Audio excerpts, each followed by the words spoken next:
I think we're behind with Good Bill. morning, everybody, There it What? is. and welcome back to college. Wow, Bill. you guys are all messed up. I don't know what happened. Anyway, happy Saturday, everybody. Welcome back to Coast to Coast College Football Pregame Show, Championship Playoff Football Recap Edition. I'm your host, Uncle Shally, and to my top left is my one-lagged co-host, my Buckeye brother from another mother, Mr. Cottrell Simpson. How are you, sir? I'm doing fine here. I think the lagged person here in the room is not me. It's not Alex. You're back now, but it, It's not me. it wasn't me. I'm moving good. Whatever you say. I don't know. Top right corner, the team's offense who looks like they get lagged down sometimes. Mr. West Coast, Mr. Eye Black, Mr. Alex Elmore. How are you, sir? I'm doing fantastic. It's close. It's the end of the season, end of the college football season. We're nearing the end of our show here. It's been another great year. Third season about to wrap up. Just happy to get on with you guys. Yeah, a little sad. This is going to be the season finale. But we're not going to do what we did last year. We're gonna come back intermittently and talk about things that are going on, and everything. But we'll get into that later. We're gonna recap the championship game, obviously. We're gonna do some fun stuff. Breaking the huddle by the end of the week, actually, breaking the huddle actually became kind of full and interesting with a couple interesting topics to talk about. So we're gonna start there as always. Like I said, we're gonna do some fun stuff after we recap the championship game. So we actually probably will have a fun-filled full 2 hours as normal. So, Alex, as always, sir, your time to shine. Take it away. Shotgun, DC right, flip 90, dig, on the center, ready? All right, welcome to another episode of Break the Huddle Weekly, where we go over all of the top news in college football from the week. Obviously, if you're a college football fan, you are aware that Indiana did win the national title. We will be going over that game, recapping it, talking about those teams for next season as well.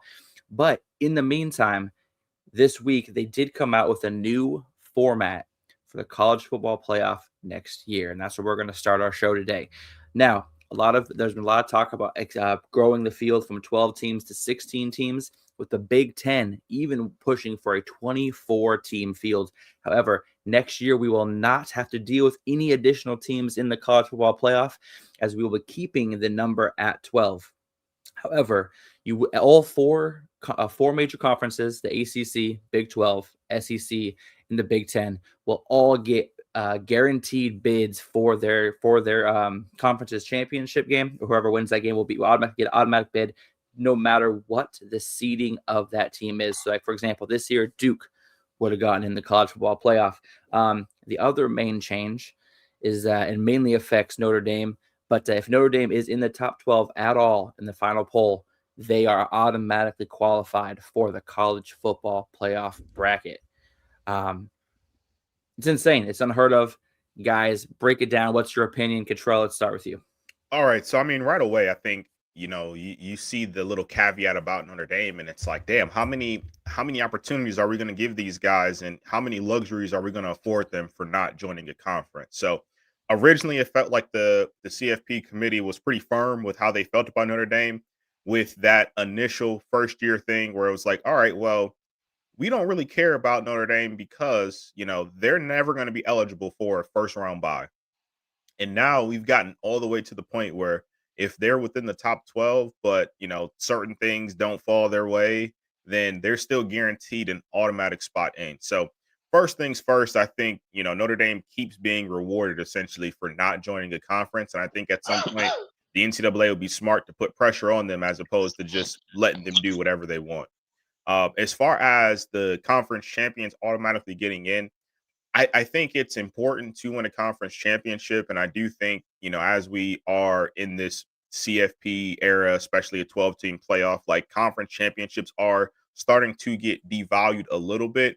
But at that same token, though, I mean, I think if you're a conference like the ACC was last year, there's no reason why a 5-loss Duke team should be in the playoff. And I get it. Duke was a talented bunch. Like, we were all fans of Darian Mensah, and we thought Duke could be a team that competes in the ACC there. But rewarding a 5-loss team because of, technicalities within the conference and just lower conference losses and things like that doesn't feel like the right thing to do either. And I get it. The ACC is trying to avoid, not getting shut out in the future here, especially if it was a situation this year. If Notre Dame had got in over Miami, they would have been shut out completely there. But at the same token, I also feel like there should be a ranking qualifier, within that as well, because at the end of the season, Duke wasn't even ranked. So there should be a ranking attached to that. And, I'm not necessarily a fan of that, but I get it. None of these 4 major conferences want to get shut out. So it's a two-part thing for me. In regards to the conference championship game, I don't disagree with anything Cottrell said. The only thing I think would be a little bit different for me is I feel like this year was kind of an anomaly with, again, having a 5-loss team winning the conference. I don't think that's going to be the norm. I know we are talking about the ACC right now and, how kind of in flux that conference seems to be football-wise. But adding kind of like the ranked qualifier, like Cottrell said at the end, I don't hate that. I think you should automatically get in as long as you're ranked. I don't have a problem with that at all. As far as Notre Dame, it's a joke. It's a disgrace. This has been in the works for a couple years, and it's just kind of coming out. So I think if they had a time machine and they go back 2 or 3 years, I don't think they would agree to this anymore. They have to get away from it now.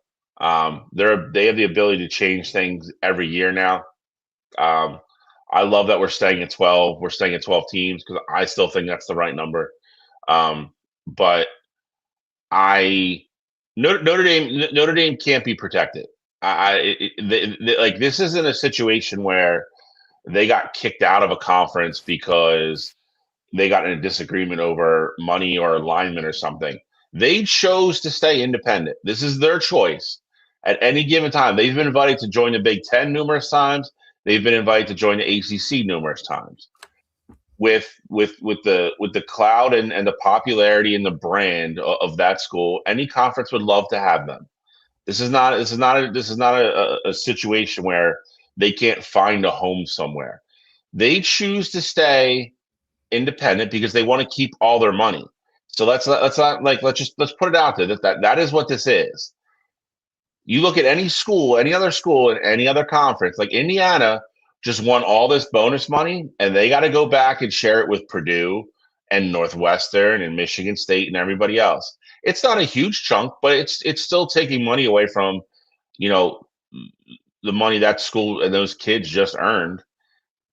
Ohio State has to do it. Michigan had to do it. Alabama, all those schools have to do it, except Notre Dame. They get their own TV deal, and all the money they make, they get to keep, and that's what they want to do. That's fine.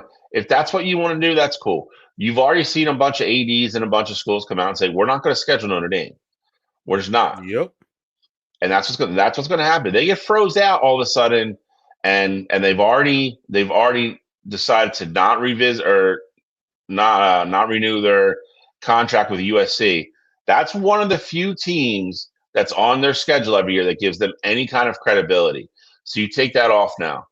You look at their schedule for next year, and you're telling me we're going to give this team an automatic bid. Now, granted, they're going to be good, but how good are they going to be? We don't know. Like they have 8 out of their 12 teams they play next year had 8 or more losses this year. Now, will some of those teams improve? Probably. Will some of them get worse? Probably.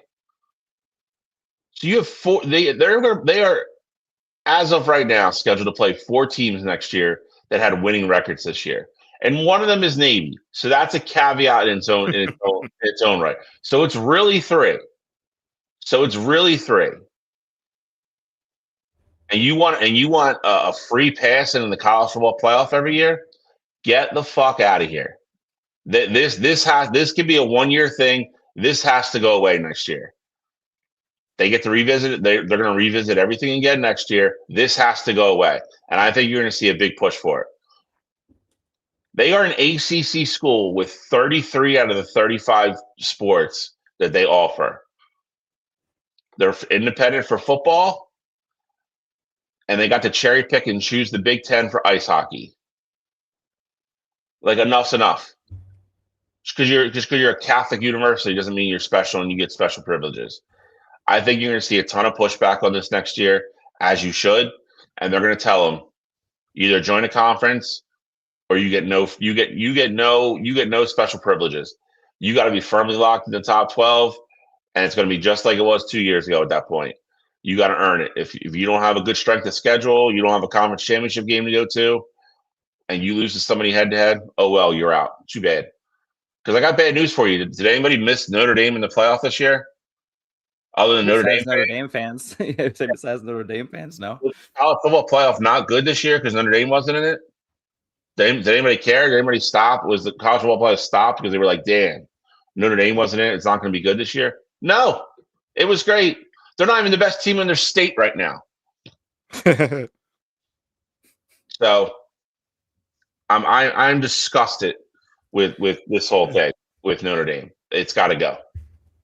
Well, just for fun, let's take a quick look at what the bracket would have looked like this year had the rules that are going to be in place next year been in place this year. So as you can see already, JMU would not have made the college football playoff. Obviously, Miami, who was in the national championship game just a few nights ago, they would not have qualified for the college football playoff. But guess who would? Notre Dame, of course, because they finished in that 11 spot, 10 spot for that last poll.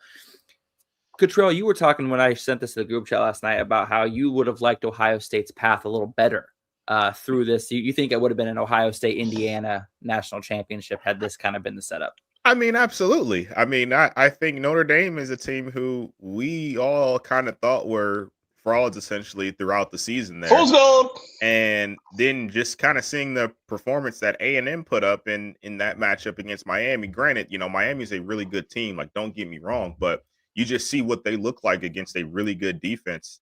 And I think Ohio State would have, matched up a lot better with an A&M team who doesn't have the crazy pass rushers that Miami did. So, I mean, I don't necessarily know if the national champion, obviously, that outcome ultimately changes there because Indiana did beat Ohio State in the regular season there as well. But I do think Ohio State's path would look a lot differently because Miami just had the tools to ultimately beat Ohio State there with the incredible strengths that they had on both sides of their offensive and defensive line there.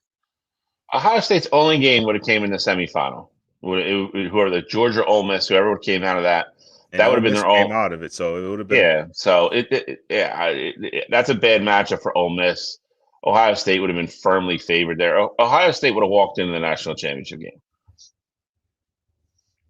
And the top half would have been, exactly the same. Yeah, top half stays the same. I mean, other than Oregon, Oregon's going to walk through Duke probably too. But that is a little bit of a more intriguing matchup with you. Obviously, JMU had some great offensive showing in the second half. I think if Duke were to have made it in, I think you may have seen a more competitive first half, maybe in a little bit of a closer game, just because Darian Mensah was balling out at the end of the year. I don't disagree with you, but I would say this: James Madison's defense is better than Duke's. That's true. I think this too. I think you're, for the first time maybe ever in the history of the show, I think you're underselling that Oregon team. I think Duke Clip it. Obviously, them winning the ACC and beating Virginia in that game, like that's a big deal there. But to be honest, like I don't know what does a Duke JMU game ultimately look like. I think JMU would have had the potential to compete, with a school like Duke. And as good as Darian Mensah is, he's not the entire team. And we've seen in games where he's thrown, a couple turnovers where it gets out of hand really quickly. Like I think of that Illinois game. Like that's the first thing that comes to mind for me. So I still think Oregon would have been perfectly fine there. Oh, no doubt. Buzzsaw in that football game. Would it have been cool to potentially see Mensah because he's a star in the landscape? Absolutely, but I don't think Oregon would have had any issues in that game. It's kind of funny though.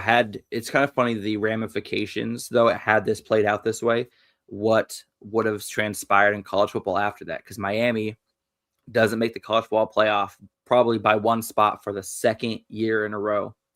And now you have Darian Mensah, who got sued by Duke to enter the transfer portal and ultimately probably end up going to Miami.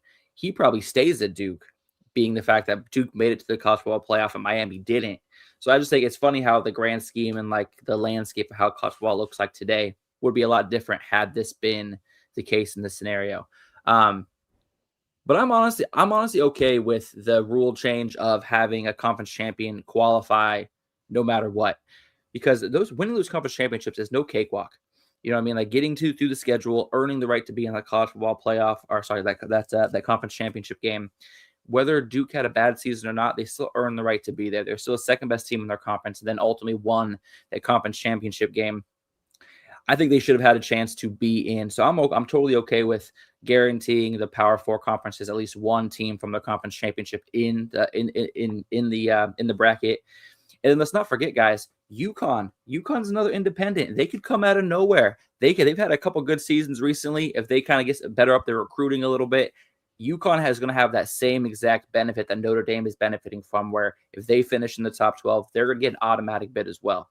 So let's not forget that this also pertains to all independents. Not that there are very many, but just want to make sure we at least threw that out there, that this rule wasn't specifically made for Notre Dame. It was for all independent football teams. But at this time, there's only two, right? UConn and Notre Dame. Am I missing one? I think they are the only two left because obviously you got the academies have joined the conference now. Yeah. All right. I think BYU was for a while too, but they're obviously in the Big 12 now. Wasn't Temple independent for a little bit? Or UMass is the other UMass, that's the one. I was picturing the red uniforms, and I was, for some reason, Temple was coming to my mind. So that's kind of where we're sitting at now with the college football playoff. Is there anything else you guys want to kind of throw out about next year's format before we go into some tampering news with Dabo Swinney at Clemson? I'm just happy to stay at 12 teams. This pushing into 16 and 22 teams is just it's going to be ridiculous, and it's going to be so. I feel like it's going to take the shine away, and I say that I don't need to see Oregon play, Connecticut in the first round of the playoffs. That does nothing for me. And to be able to call it a playoff game and think people are going to get excited about stuff like that, I don't need to see that. I don't need to have the whole top 25 in the college football playoff.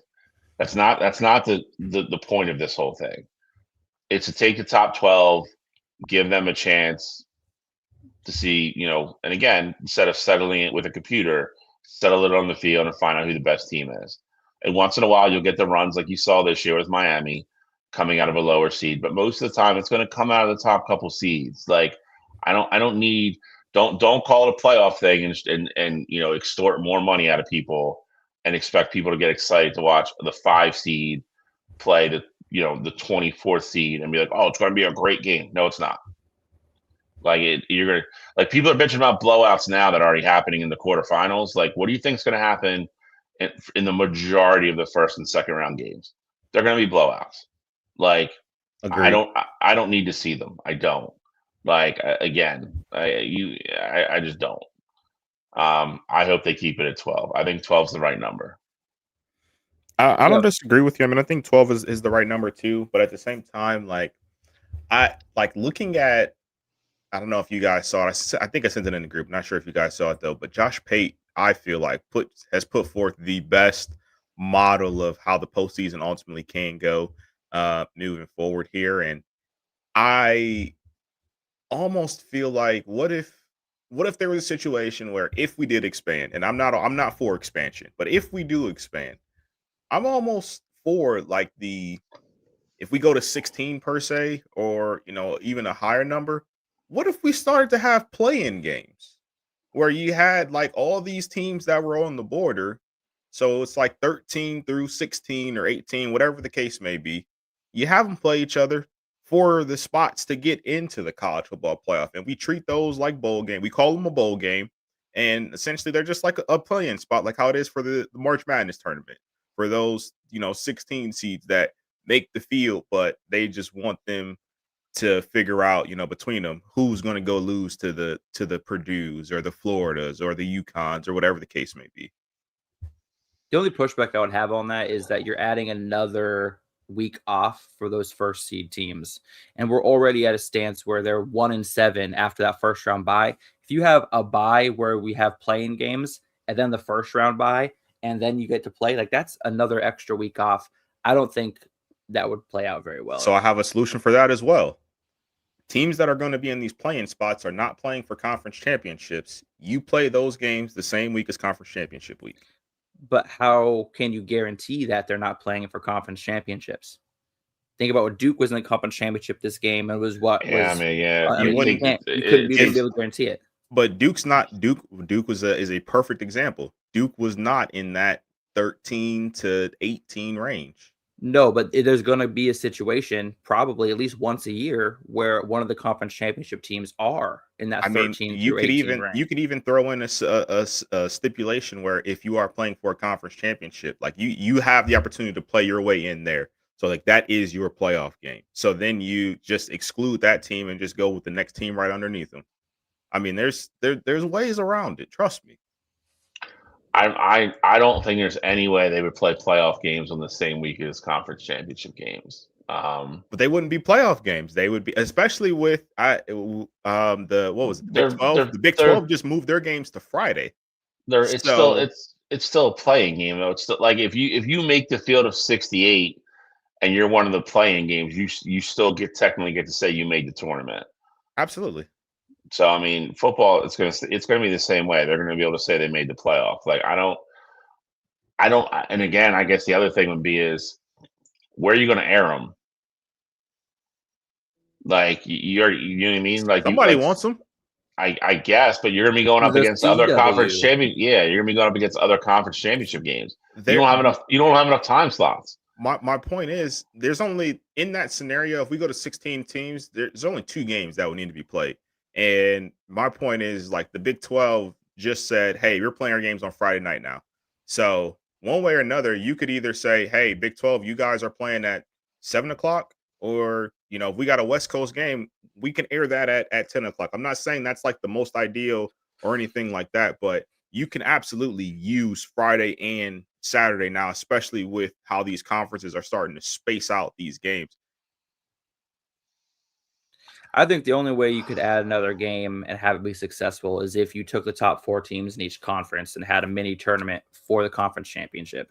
I think that would be the only way to guarantee the best conference champion out of each conference. That's the direction I would go. If I could change anything, is I would add 2 other teams to the conference championship, have a miniature tournament, just like college basketball does.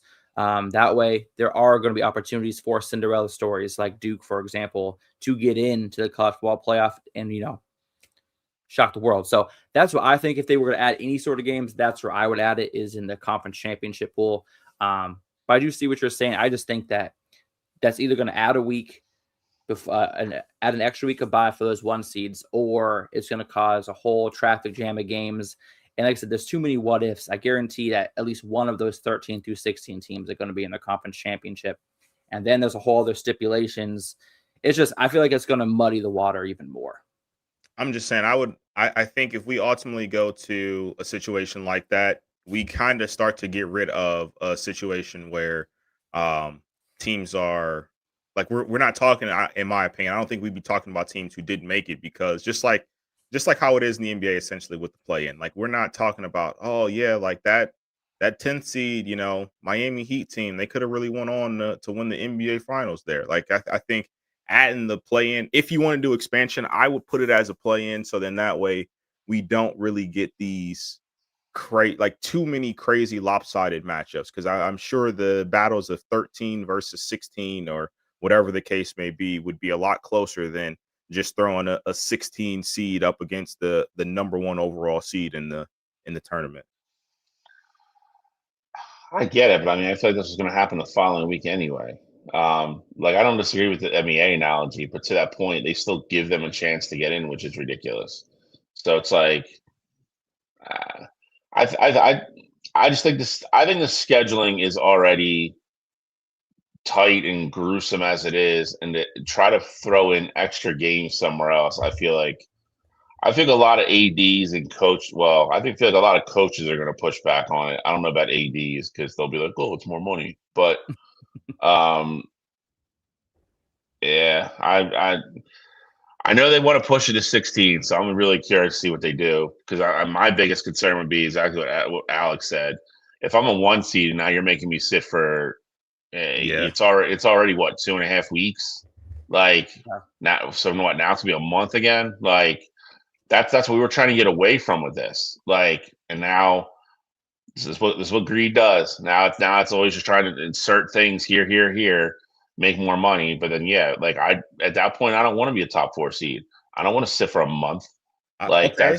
I got a that's question for crazy. you. I got a question for you then. If we do, let's say we go up to, well, it would need to be what, 18, I think, for this the math to work out. We go up to 18 teams. Would you guys be all right with getting rid of the buys? We just need Or 16 16 would teams. do it. Yeah, 16 would do would it. do it. But I'm saying Here's the only way it works in my opinion. If you want to do the playing games, that's what I'm you kind of thinking. you The do play-in them. games, and It's they got to be the week after conference championship games, and then everybody's got to play the following week. Anybody who's left has to play the following week. That means you're only sitting 2 weeks. And at that point, in my opinion, the buy is definitely worth it then because you're getting the extra week to heal up, but it's only a week. They're not sitting. It's no different than like a buy during the regular season. Like you're only sitting for 2 weeks then. So you get the rest, you get the extra rest, which is the reward for being a top 4 seed, but you're not sitting for 2.5, 3 weeks. Like that's the only way it works for me. If you're going to add it, but you still the problem becomes is you still have to make it line up with all these bowl games for New Year's Eve and New Year's Day. So you gotta have to work backwards from that date. And that's why like you get some games that are a week apart and then they go 10 days apart, and then they're 12 days apart because you're like the Rose Bowl has to be New Year's Day. Like so you're working backwards from there.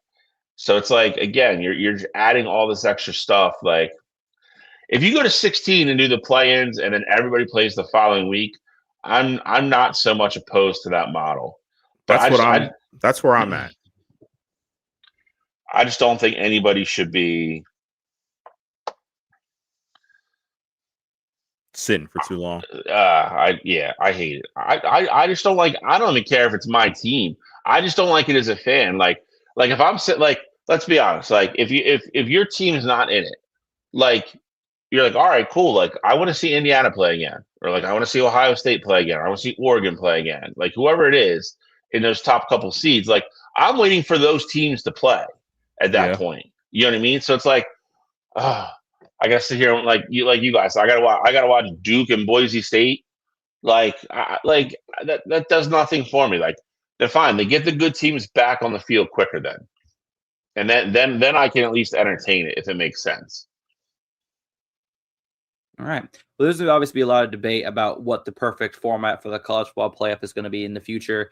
Obviously, for next year, we are sticking with 12, with Notre Dame getting an automatic qualifier if they finish in that top 12, and all Power 4 conferences getting at least their conference champion into the tournament. And that's what we're going to be at for next year. I'm sure there'll be plenty of talk about this offseason, what the best way to go is, and how we're going to do that. But we're going to keep this ball rolling on the show because we could talk about this college football playoff bracket for hours. But next up, we're going to go into some tampering news. And Dabo, he was one of the latest adopters of the transfer portal. We've talked on the show about how he needs to kind of get with the times and adopt the practices sooner. Well, now he's kind of getting in the swing of things. Last year, he was able to get a couple players in the portal. This year, he's kind of going all out to kind of, one, save his job, and get Clemson back on the map. There was a player from Cal, I believe it was a linebacker. What's the guy's name? It's like Luke. Yeah. You guys remember? Yeah, Luke. I can't remember his name right now. But he essentially had committed to Clemson University, enrolled in classes, and then changed over to LSU. Dabo comes out and says Ole that Miss. this was sorry. So I say LSU. I'm sorry. Ole Miss. It's And, something Lane Kiffin would do, though. Keep going. I knew that was coming. And he straight called, and Dabo straight called out in the press what happened. Essentially, what happened was the coach of Ole Miss texted him and said, "Hey, I know you're signed with Clemson, but what's your buyout?" Then Jackson Dart called him And then another LSU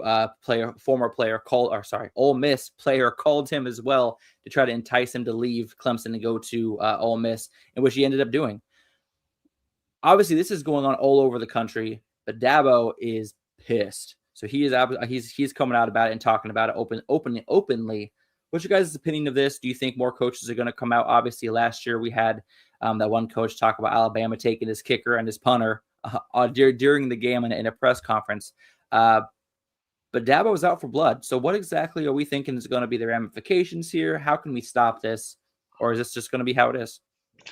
Well, this is the first example where A, somebody's held a press conference, B, somebody's released actual evidence, and then C, he's actually filed a grievance with the NCAA. So like they're going to have to get involved in this now. Like we talked about the guy who talked about it during his halftime show or his halftime interview, and that went in one ear at the other. Like you never filed anything because I think he's just like they're not going to do anything to Alabama. Like I'm not even getting involved. I just want to put out there that everybody knows Alabama's scumbags.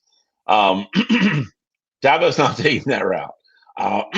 And in his defense, listen, like we've talked about this so much on this show to where it's kind of the wild, wild west right now. The NCAA at some point is going to have to jump back in here and start doing their damn jobs. This is one of the things they're going to have to do. This isn't a case of the kid being in the portal and being like, oh, man, I go back to Clemson. Ole Miss wants me, blah, blah, blah. This is the head coach acting very much like his predecessor, sending screenshots through text telling him, here's what I can offer you. And the kid said, no, I'm going to stay. Sends him another one with more money. Has Trinity Shamlis and Jackson Dart and other people start texting the kid, pressure him to go to Ole Miss, offered him more money. After, like you said, kid was actually enrolled back in Clemson. That's I mean, by definition, it's tampering. Can I actually break this down really quick? It's actually more than that. So Sweeney detailed a 2-week process. He signed with Clemson. He then signed a revenue sharing contract with the Tigers, rented an apartment, purchased a car, enrolled in and attended classes, and began off-season workouts in that time period right before Ole Miss brought him over to Ole Miss. So he didn't just commit. He straight up set up his whole life for Clemson, and then just the drop of a hat moved over to Ole Miss. So that's the craziest part to me. It's not that he committed and left. It's just that he literally started going to classes, started going to workouts, like started meeting the guys, started committing and trying to building this brotherhood with his new team, and then still jumped ship. Like that's not somebody I would want on my team. Sorry, but I didn't mean to interrupt you there. I just wanted to throw in all the details from what you were talking about. No, I love it. It's again that just cements and strengthens Dabo's case even more. Yeah. I mean, I don't listen. I think the interesting part here, is going to be how NCAA handles it. Because if they don't do anything, then you are like, especially after what Dabo presented.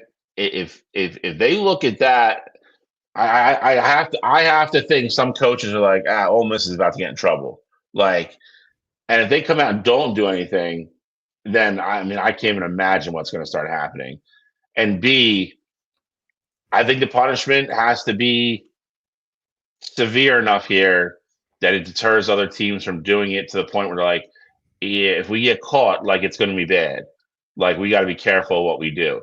Because if it's just a slap on the wrist, like again, if it's just a monetary fine, these schools are like, all right, cool. So we're gonna get fined for tampering. Like we're not losing scholarships, or we're not getting in any kind of serious trouble. You're just gonna fine us. Okay, cool. I'll just keep going on as business as usual. So again, we'll see. This is a prime example for me where it's like the NCAA is wide open in the end zone and they drop the goddamn ball. This reeks of them not doing the right thing for me, because I have no faith in them whatsoever. So I'm really curious to watch this go down the pipeline and see what happens. In my opinion, Ole Miss should get hammered. So, like, if you're telling me this isn't worse than what other schools have gotten in trouble for way, I would say, at least way more innocent, Transgressions. Transgressions or here comes Bill's Michigan soapbox. no, not at all. I think there's that goddamn cheeseburger. Cheeseburger is one of them though. Things like that is not the other stuff, but like the cheeseburger part of it, yes. Like things that have a way more innocent intention to people get hammered for, then this is their head coach literally caught in a text chain sending screenshots of different contracts to a kid who's already signed in another school. I think one's way worse than the other. Here's what I'm gonna say real quick, Bill. Just before we get off on the subject of you saying that schools should be punished, I don't think that you could punish a school enough unless you take away scholarships or sanction no playoffs or something like that. Schools are going to happily shell out money for the results that these players are getting them. I think where you need to start is you need to start punishing the players. Hey, if you sign a contract with a team and then you jump ship, you then have to sit out a year. Like, to me, if you sign ink on paper and then you change your mind a week, 2 weeks later, you have to miss a year. I think that's where you really stop it, because the universities, no matter how much you fine them, are going to find boosters or are going to find ways to pay that fine happily. Players, though, that's where you hurt them, because their eligibility, their livelihood, their NIL, they're not making money if they're not on the field. So I think that's where the punishment needs to be placed. I tell you what, though, a situation like that, like, think about, let's say, because he just signed with LSU. Let's go with Jordan Seaton here. He ultimately, left Colorado and, went over LSU. If he had signed a deal with Colorado and then ultimately is like, hey, I'm getting more money at LSU. Like, they're going to pay me, X, Y, and Z amount of dollars. I'm going to go over to LSU, and you force him to sit a year. But guess what? LSU is going to be paying him all that money to sit that year. Well, next year he's going to be draft eligible. So even after sitting a year, he could have NFL teams coming to him saying, hey, we still got you as a first round grade here, even after sitting a year. Just keep yourself in good shape there. And so LSU is on the hook for paying him, X amount of dollars there, and he could potentially never play a snap there. So I don't know if the universities themselves would potentially go for that, just being put in a situation, similar to that. I really agree. CJ Bulldog, thanks for your comment. I really agree with him, actually. I think you're punishing the kids for the adults doing the wrong thing that know better. And again, you go to a 19-year-old kid who just signed with Clemson or whatever, and then goes, hey, I'll give you $2 million to come play here. That's really hard for a 19-year-old kid to be like, you know what? I'm playing here with all my buddies, but I don't love them that much. Like, I'm going over there to get paid $2 million. I think we're glossing over the fact that, again, the people that are in charge of these kids, the people that are supposed to be looking out for these kids, the adults in the room, are the ones doing the wrong thing here and setting the bad example. Like, I'll be honest, for Golden to get caught doing this after he just gets like pretty much a dream job handed to him, like, that's crazy to me. Shame. Crazy to me. Let you know, dude, some of those hard feelings when Lane left, but he learned from the best. So it is that was surprising to me on top of everything else. But again, you got to punish the head coach, punish the school, don't punish the kids. Like, if I was 19 and I was playing with a team and some guy offered me $2 million, I'm gonna go play for that guy. Like that, that's just it's hard to pass up that money. We're not talking about a couple $100 or a couple $1,000. We're talking about $2 million. If that kid doesn't go pro, it'll take him forever to make that in his life. Like, if you're smart with it, that's money you put in the bank forever. Like, we can't expect these kids to make the right decision when there's that much money floating around. Like, punish the idiots. Like, if you want to get caught sending it through text, no less, and from your personal number and tampering with other kids, yeah, you deserve to get punished. You should lose scholarships. You should get a postseason ban. But again, if the NCAA does the right thing and hammers the first team from the get-go, a lot of it stops. Because again, the other team's like, all right, yeah, we can't get caught doing that. This isn't a little fine. It's not going to be like, hey, our athletic department's got to pay a $25,000 fine. It's going to be, oh crap, we're going to miss the postseason next year. Now we have all these kids that are going to leave because they can't play in the college football playoff. I'm going to get fired. Like, you got to make it a deterrent. And if that means Ole Miss is going to be the scapegoat, oh well. Speaking of also, and as I was reading this article as you were talking, there's other details where Ferrelli told Clemson he did not want to leave, but for him to stay, they needed to add an extra year to his contract and add an extra $1 million for him to stay. What does that kind of ring when you hear that? I mean, that to me just sounds like straight up blackmail. I mean, it definitely sounds like extortion for sure. Ultimately though, um, this is probably why Dabo didn't want to get into the game of NIL. You don't have these issues when you have guys who are committed to your program and who are not just committed to your program, but essentially come to Clemson for the right reason. So I think Dabo is very much old man, get off my lawn kind of guy, when it comes to a lot of things here. But I do think this was probably one of Dabo's biggest concerns there with the transfer portal and ultimately why he didn't want to, get into the business of it. I ultimately think too that, he can be in a position where I think he's right, in this case. And, it shouldn't have went down this way, especially with a kid being committed to you already, signed everything on dotted line, and now he's coming back asking for more money without ever even playing a snap for you. Like I think that part of it is crazy. Um, but hopefully, we get some change here moving forward here. I think Dabo is to Bill's point earlier. I think Dabo is one of those guys where he's not going to stop bringing this up until someone actually does something about it, or we get an official NCAA statement basically saying, "Hey, we're still looking into this, and it's going to take some time to get down to the bottom of all the details and all that stuff." Like at some point, there will be an official statement, regarding this, and I'm sure Dabo is going to make sure that happens. Exactly. And like I said, I know that the NCAA was very surprised that Clemson had been so open and forthcoming with this, because most teams will obviously complain, but no one's going to actually file a grievance. Obviously, Dabo and Clemson went ahead and they did that. And Dabo also said that he's not doing it in order to get that player back. He doesn't want anybody at his program that doesn't want to be there. He just wants to make sure this doesn't happen to the next kid he recruits. So, like I said, kudos to him. Say Nick Saban got out of the game at the right time, if I say so myself. But we're going to keep this ball rolling. There's some other new NCAA news. NCAA is now approves patches for college football teams' uniforms. As of August 1st, Division I teams can place up to 2 patches of no more than 4 square inches on uniforms for regular season games. These are obviously in addition to the logos of the uniform companies that they wear. But this opens up a whole new revenue stream for teams to kind of help pay their players. We talked about it earlier this year when UNLV had put in some works of a deal, a pending approval from the NCAA. Now it's official as of August 1st.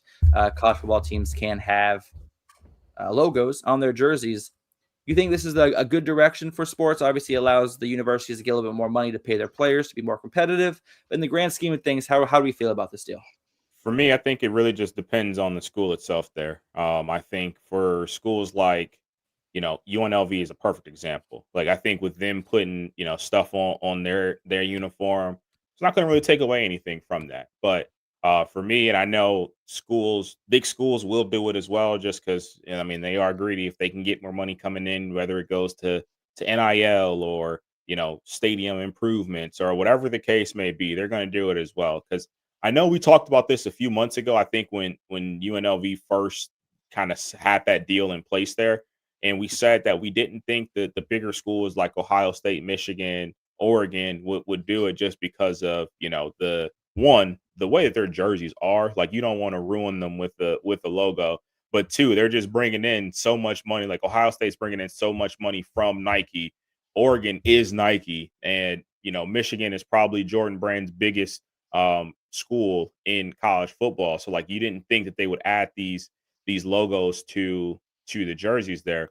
But Ohio State has already been rumored to, be looking for a deal to add to their jersey. So that lets me know if, one of the biggest brands in the sport is ultimately going to do it. I think you're going to probably see a large majority. Oregon's probably in the one minority where they probably won't do it. Like I feel like Phil Knight's going to be like, I don't want that shit on my jerseys. But I think a lot of schools are also going to do this. I understand why they're doing it, and I was against it in a lot of other leagues. Like I was against it in the NBA, but when we talked about it in the NBA with the how small they are, it's not as big of a deal. And I know, Alex, you mentioned the sizing of them. You said no bigger than what, 4 square inches.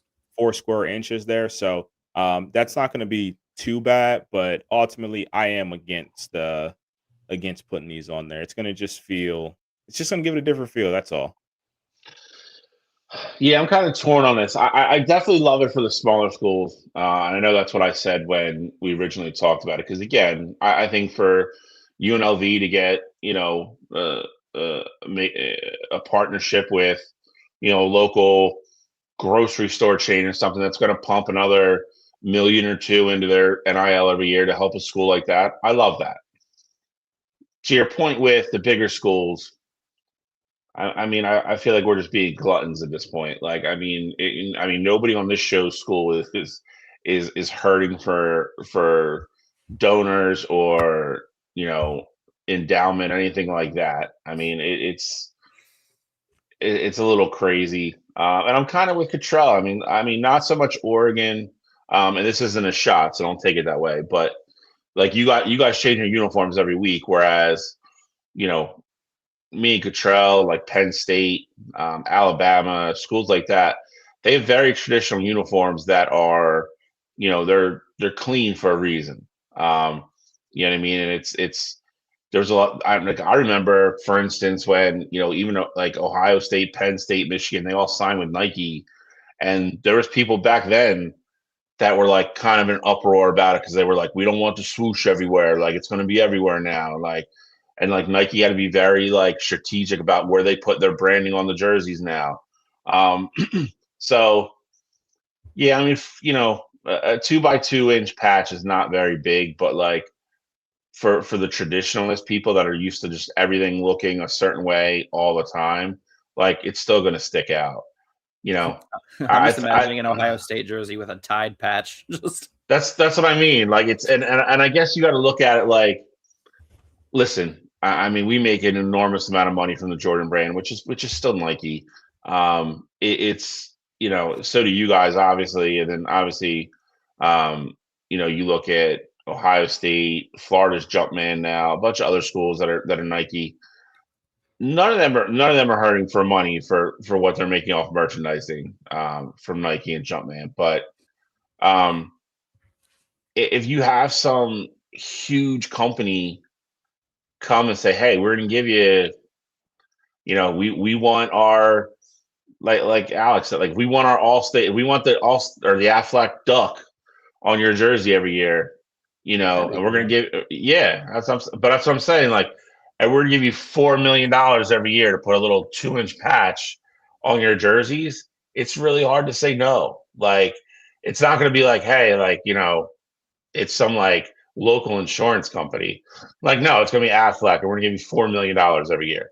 Like, it's going to be hard for these schools to say no if it's huge companies and huge amount of money. Because again, Oregon's on TV every week. Michigan's on TV every week. Ohio State's on TV every week. It'll be cheaper for them to pay those schools to put those patches on the jerseys than it would to pay for commercials and film commercials over and over the course of the year, and pay for ad time in between commercial breaks on these games. It'll be cheaper to pay the team. So it'll be cheaper to pay the team, and then you also can have players, if you want to. You can have players come do commercials for you because you're going to have that deal in place, or you're going to be able to have access to the team in general there, whether you have events going on where it's like, oh, let's get this suite for the Ohio State versus Michigan game because we're going to bring all of our business partners to it, or we're going to just have like a company outing or whatever the case may be there. So I mean, I definitely can see the advantages to both parties here in this situation. One thing that comes to my mind immediately here is, I mean, it would be a missed opportunity if Uber didn't shell out as much money as possible to get their name on the Georgia jersey. I mean, I think that would be such a missed opportunity if they didn't try to do that. Like, let's talk about money. Yeah, Perfect school. Well, what I can confirm is obviously earlier in the year we talked about UNLV had a 5-year, $11 million deal with Access Biologics, and that's going to cover their men's basketball, women's basketball, baseball, and football uniforms. And then a year ago, LSU signed a secretive deal, multi-million dollars that they did not reveal the sponsor of who it was. After a little bit of digging, I have found out that LSU signed a multi-million dollar deal with Woodside Energy, which I believe is a Louisiana-based energy company, starting August 1st, and they will be featured on all athletic uniforms as well. So I do like that it's kind of encompasses all sports. That way the money can kind of go to help, basketball teams, baseball teams, softball teams. So I do like it being used in the, the lesser known sports. Obviously football is a moneymaker everywhere. But there are a couple deals already in place. It'll be interesting to see, as now that this is official, the teams coming out with who they're sponsoring with. Bill, I think you said the perfect sponsor, though, Aflac Duck, put that on the Oregon Ducks jersey. Like, I would be totally cool with that. That's probably the only logo I'd be cool with putting on the University of Oregon's uniform. You wouldn't really even notice it at that point. I mean, it's true. That's absolutely true. Just have the duck, have the Aflac mascot come out with the Oregon Duck mascot once a season. You could be some good times. But no. So you guys, all in all, Cottrell, are you for or against patches? Can I be both? Like I'm for small schools. I'm against it for big schools. Like I don't want to see like USC and Penn State don't even put their players' last names in the back of their jerseys, and now you're telling me they're going to go out and put a Quickie Mart logo on their jersey to just bring in a couple million extra dollars there. Like for me, that's I'm not even a space available, Cottrell. It's right there on the back plate. It's already available. I'm not even a full traditionalist in terms of a lot of things with college football, but like there's just certain things that just feel wrong with the sport. Like I wouldn't be upset about a logo on a UNLV jersey or a Memphis jersey or a Syracuse jersey, but like I don't want to see that on a USC jersey. I don't want to see it on Ohio State's jersey or Michigan's jersey or Penn State. Like there's just some uniforms that shouldn't be messed with. Bill, how about you? Are you ultimately for or against having the patches? I'm somewhere in between, like Cottrell. I definitely see the benefits of it for the smaller schools, and I applaud it for them. I'm definitely probably the biggest traditionalist on the show out of the three of us. I don't need to like I know Domino's is headquartered in Michigan. Like I don't if I have to see a Domino's pizza patch on a Michigan jersey, I'll shoot myself. Like I don't want to see that. Ooh. Well, T3 and D, I think it is. He said, no one knows what's on the 4 teams in the playoffs jersey, or no one knows what's on OKC's jersey without looking it up. I do think it's different though. Like in the NFL and the NBA and these professional sports, like there aren't really any at this point in time, at least there aren't any crazy traditional jerseys. Like when you see Penn State's blue jersey, like that's not going to change for a very long. Like that's still basically it's a newer format of the same jersey they were playing when Joe Paul was there. Correct. Like there's USC's jerseys, like those are the same jerseys that they were playing in when Keyshawn Johnson was there, or just plenty of older legends back in the day there. With the NBA, like you get they come out with a new brand or a new logo pretty much every 5-10 years, it feels like. So this With that being said, college though, football is different. NBA, I actually really like the way the NBA does the logos on the jerseys. Like they're there, you can see them, but I don't think they're too distracting from the jersey themselves. You know what I mean? Like I actually really like the way the NBA does their logos. Shoulder. Yeah, I actually don't mind. Obviously, the football, you might be using shoulder pads. You'd probably be the best spot for them if I'm thinking, out loud. But I actually say depending on how they do the patches and where they put them, they could put them, lower on the jersey where like the tag usually is. There's a couple of spots they could put them where I don't think it'd be too distracting. But I definitely get what you're saying, Bill, as far as being a purist. You don't want to see patches on. And Control, I see your point as well. You don't want to see Valvoline on Ohio State's jerseys or whatever it is. But It is official. August 1st, this will kick in. So next season, we will be seeing all the companies on the jerseys and kind of seeing how they play out. Maybe next year we'll find the best fit for the best sponsor. Maybe they'll be like the perfect fit, and we'll have the top 5 best sponsors segment next year. That'll be a good one. Nothing's better than Uber in Georgia. I'm telling you, that's the moneymaker. That's gonna be hard to beat. That's true. But see, Lyft is falling off. I think Lyft needs that win more than Uber does, if we're being honest. Yeah. But that kind of wraps up Break the Huddle, boys. So we got a couple spaces we can go. We can get into the Indiana-Miami recap, or we can get into our fun stuff. What are you guys thinking? I don't want to say get it out the way, but my vote is we go national championship recap. I do. Yeah, we got to talk about the game. Yeah, that's plenty no time problem with me. to have the fun. Let's go. Let's talk about it. Bill, break it down. Well, sadly, the season has come to an official end now, but we have a national champion. We crowned Indiana on Monday night. Great game against Miami, 27-21. I love the game. It included a bunch of really, really high-end defensive play. I thought both teams, once they got a little settled in, especially in the second half, I think you saw more of what their offenses both really were. Kirk Cignetti had one of the ballsiest, craziest calls in the history of football. Just nuts. I still don't even know how to describe it. Called quarterback draw on 4th and 5. And I'll be honest, man. This I kind of wish Miami really didn't give those 2 games away earlier in the year because they were a really good football team. A 10 seed, I don't think is really accurate for what they were.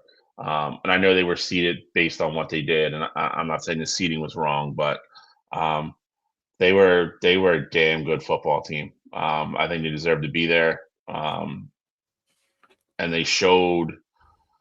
I was saying in the group message, every time I thought Indiana kind of put the game away, Miami would go right back down the field and answer. Got to tip your cap to Carson Beck and hold your ears, Alex. But Mario Cristobal, that whole staff, that whole team, Malachi Tony is an absolute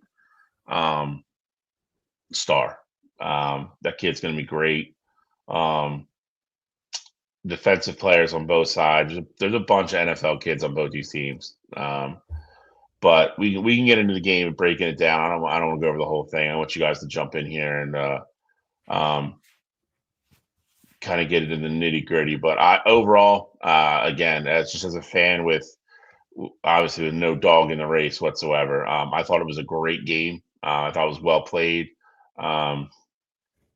Definitely, interesting and intriguing. And like I said, the Cignetti call, I thought would kind of be the nail in the coffin, and it wasn't. It had a lot of suspense. I just thought it's a really good national championship game. Alex, we talked about the game on Wednesday on Wire to Wire, so I'm very curious of your thoughts on the game. Well, the game kind of played out. It started to play out exactly how I saw when I obviously last week I picked Miami ultimately to win the game. I picked it to be like a 17, to 10, 17, 13 game, whatever I said. And the first half and into the third quarter, it was honestly leading that way. Miami had gotten a little bit of momentum going in the second half. They were able to find some success offensively. And I ultimately thought that Miami was going to pull it out. Indiana was kind of stagnant on offense. But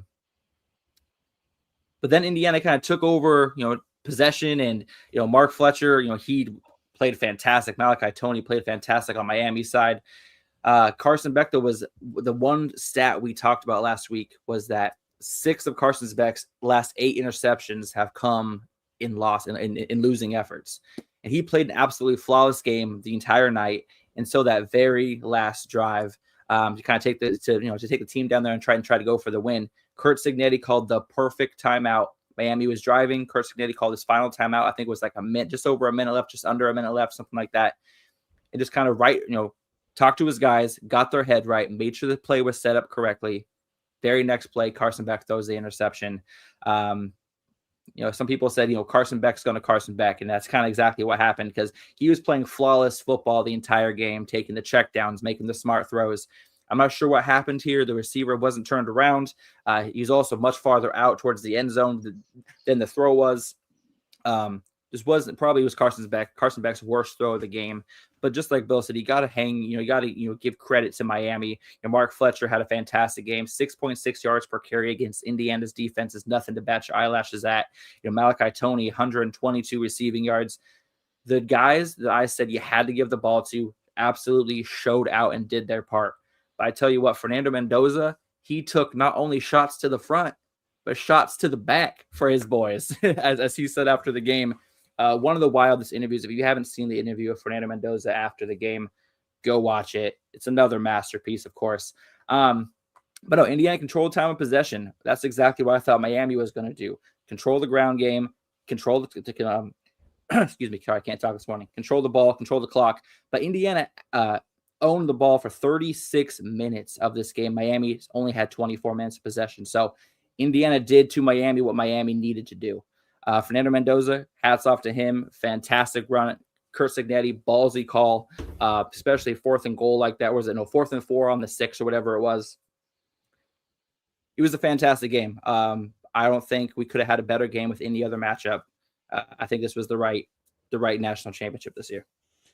Yeah, I mean, how the playoffs ultimately played out. I mean, it's tough to not say that, Yeah. Could Ole Miss have beaten Miami? Sure. It was possible there, but I think Miami proved to you not only that they belong in the playoff, but they deserve to be exactly where they were at.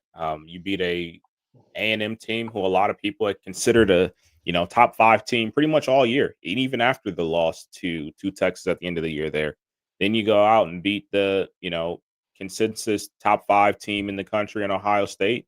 And then you go out and beat the hot team in Ole Miss, who had only had one loss all season, and it was to Georgia, and they avenged that loss the week prior. And then you take Indiana, the team who hasn't lost all season, down to the brink.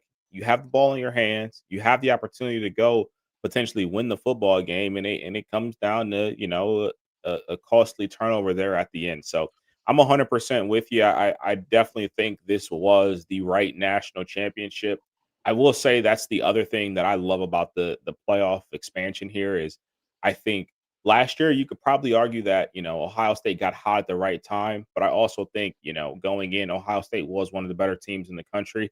You could argue this year Miami got hot at the right time. I think talent-wise, you could still argue they were one of the best teams, but ultimately, I love this 12-team playoff because I really feel like it gives everybody an opportunity to showcase who they are. Like, even if you don't necessarily think that Miami should have gotten in, they were able to go out and basically prove to you that, hey, we belonged here. We went through and everything like that. And, we were ultimately able to compete for a national championship. In the old format, even with 4 teams, like it would have been crazy to see this Miami team just playing in a Citrus Bowl versus, a Vanderbilt or a Texas or something like that, just because you only got 4 teams in the playoff here. So I think the last 2 years have really vindicated this shift to go to the 12-team playoff here. Still think 12 is the perfect number, but you got to tip your cap to that Indiana bunch. Defensively, you lose one of your best defensive linemen in Stephen Daly in the Big Ten championship, like after with the celebration, and your defense really still doesn't miss a beat pretty much the entire playoffs. And even against this Miami team, they needed to get a stop at the end of the game, and what they do, they come away with a turnover. So you tip your cap, Fernando Mendoza, legendary season, regardless of if I think it's a lackluster Heisman performance. You go out, you go 16-0, first school in history to do so, and you win a national championship, you win a Heisman. While I think he's going to be a forgotten Heisman winner in the sense of, like, we said it before, trivia question, who won Heisman back in 2025? Like, you're going to kind of forget that it was Mendoza, but at the same token, when you talk about legendary seasons and legendary runs, I think Fernando Mendoza has absolutely submitted himself in that conversation of, one of the most special seasons we've seen in college football. I agree with all that. Again, I think Cottrell mentioned a couple of the big bullet point things. 16-0, a team never do it. There's been a bunch of teams that have gotten to 15. First team never do 16-0. Yeah, Mendoza had kind of one of those storybook type seasons that I think you could see in college that are kind of what makes it different in the NFL and kind of makes it fun. Regardless of what I think he's going to be as a pro, he had one of the best college football seasons in regards to accolades that you could possibly have. So really, it's really interesting. We didn't really talk about the Miami thing in breaking the huddle, but really curious to see how both these teams kind of look next year. There's going to be change, I think, more so for one team than the other. But the one thing I will say about Signetti, which I low key kind of love, he wasn't overly excited when they won. I think he expected to win. I think he knew he had the best team. But part of it for me was also like, okay, like I'm already mentally kind of on the next year and how we're going to do it again. And I love that. If that was my head coach, I would love that. Like, I'm not gonna, not gonna go. I'm definitely gonna celebrate, but I'm not gonna go nuts over this because I want to get back to it and win another one next year. I love that mentality. I think he's a perfect example of, we've talked about the coaching carousel so much in the NFL, and we talk about it so much on here. You never really know till you give a guy a chance. Like to think like with his resume of working under Saban and everything, and really only he got the IUP job. Like to think that he had start there. James Madison's not a bad program. Don't get me wrong. There's been a lot of good players and coaches that have gone through there, but it's not a powerhouse. He's still to go prove himself there. And then still the only really big time program that was willing to give him a chance was Indiana. The most losing team Yeah. in college football history. Yeah. And you look at what's happened the last 6 months across the board with it, have it be, Florida, Penn State, Michigan, a bunch of other schools, and they would all kill to have this guy now. All of them. They would do anything they could to get their hands on him. Just goes to show you got to give the right person the right chance sometimes. I don't know how long Indiana can hold on to him. I don't. But you don't. I don't. But I think I think what he's done for them and obviously giving them their first national championship. I don't think he's going to leave like next year or anything, but I don't know if he has aspirations to go to the NFL. I don't know what he has, but he's already said he's not an NFL guy, and I also he's a college guy. I think it's different. I agree. With Indiana, it's different because like when we talk about other coaches and they have success, like you essentially have like there's a ceiling that you have to hit, like a Kenny Dillingham at Arizona State, for example. Like he's the hot name, up and coming. They made the playoff last year. They could have even won a playoff game, but like no one thinks Kenny Dillingham is going to win a national championship at Arizona State. I think for Signetti, not only do they think he can, they know that he can at this point. He's lost one game in the last. Well, he's lost 2 games in over 2 seasons with Indiana, and he's made the playoff both years with them.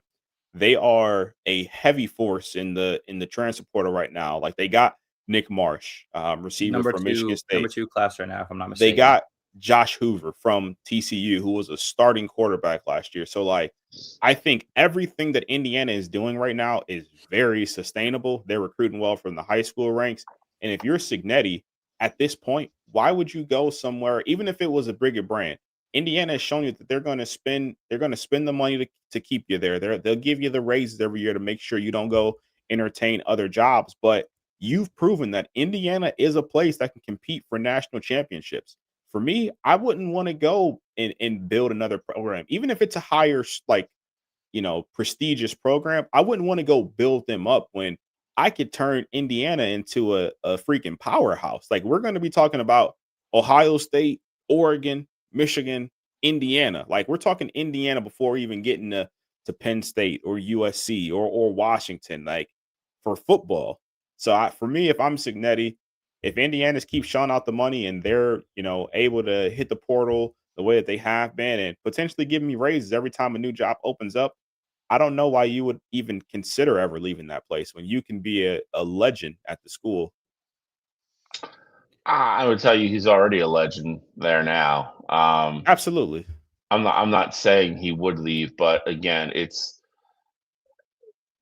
there's just reality of situations, I think. And I agree with both of you. I don't think he's an NFL guy. I mentioned it before. He, I think by definition is a guy that wants to coach in college and that atmosphere and kind of the circumstances that surround it. He just screams college coach to me. And obviously he's very good at it. Sometimes you want to do new things. I mean, if he goes and wins another one in a couple years in Indiana, and a certain job opens, maybe he wants to go somewhere else. Who knows? Again, I'm not saying that he leaves, but that the whole point of me saying what I said is it's you just never really know what somebody is until you give them a shot. And I think you've seen the polar opposites of that this year. You look at a guy like Kurt Signetti and who took advantage of the situation and made everything out of it, and has absolutely proved himself to be an elite coach. And you have a guy at our school who proved that he was nowhere ready for a job of that magnitude, and couldn't have boxed the situation anymore worse than he did. So I'm happy for Indiana. Again, I love the Big Ten's won 3 in a row.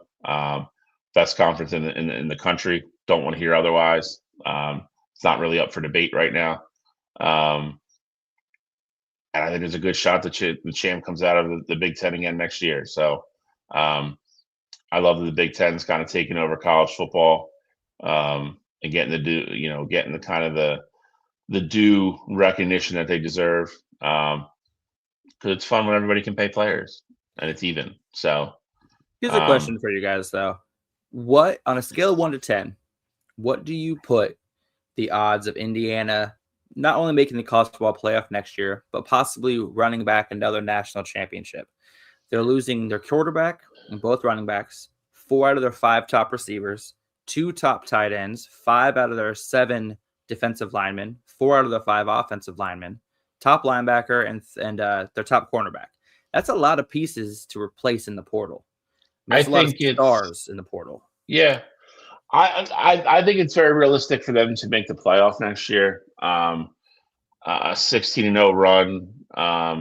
I don't think, with everything they're losing, I don't think is very realistic. And again, he might win another national championship. He might win 2 more.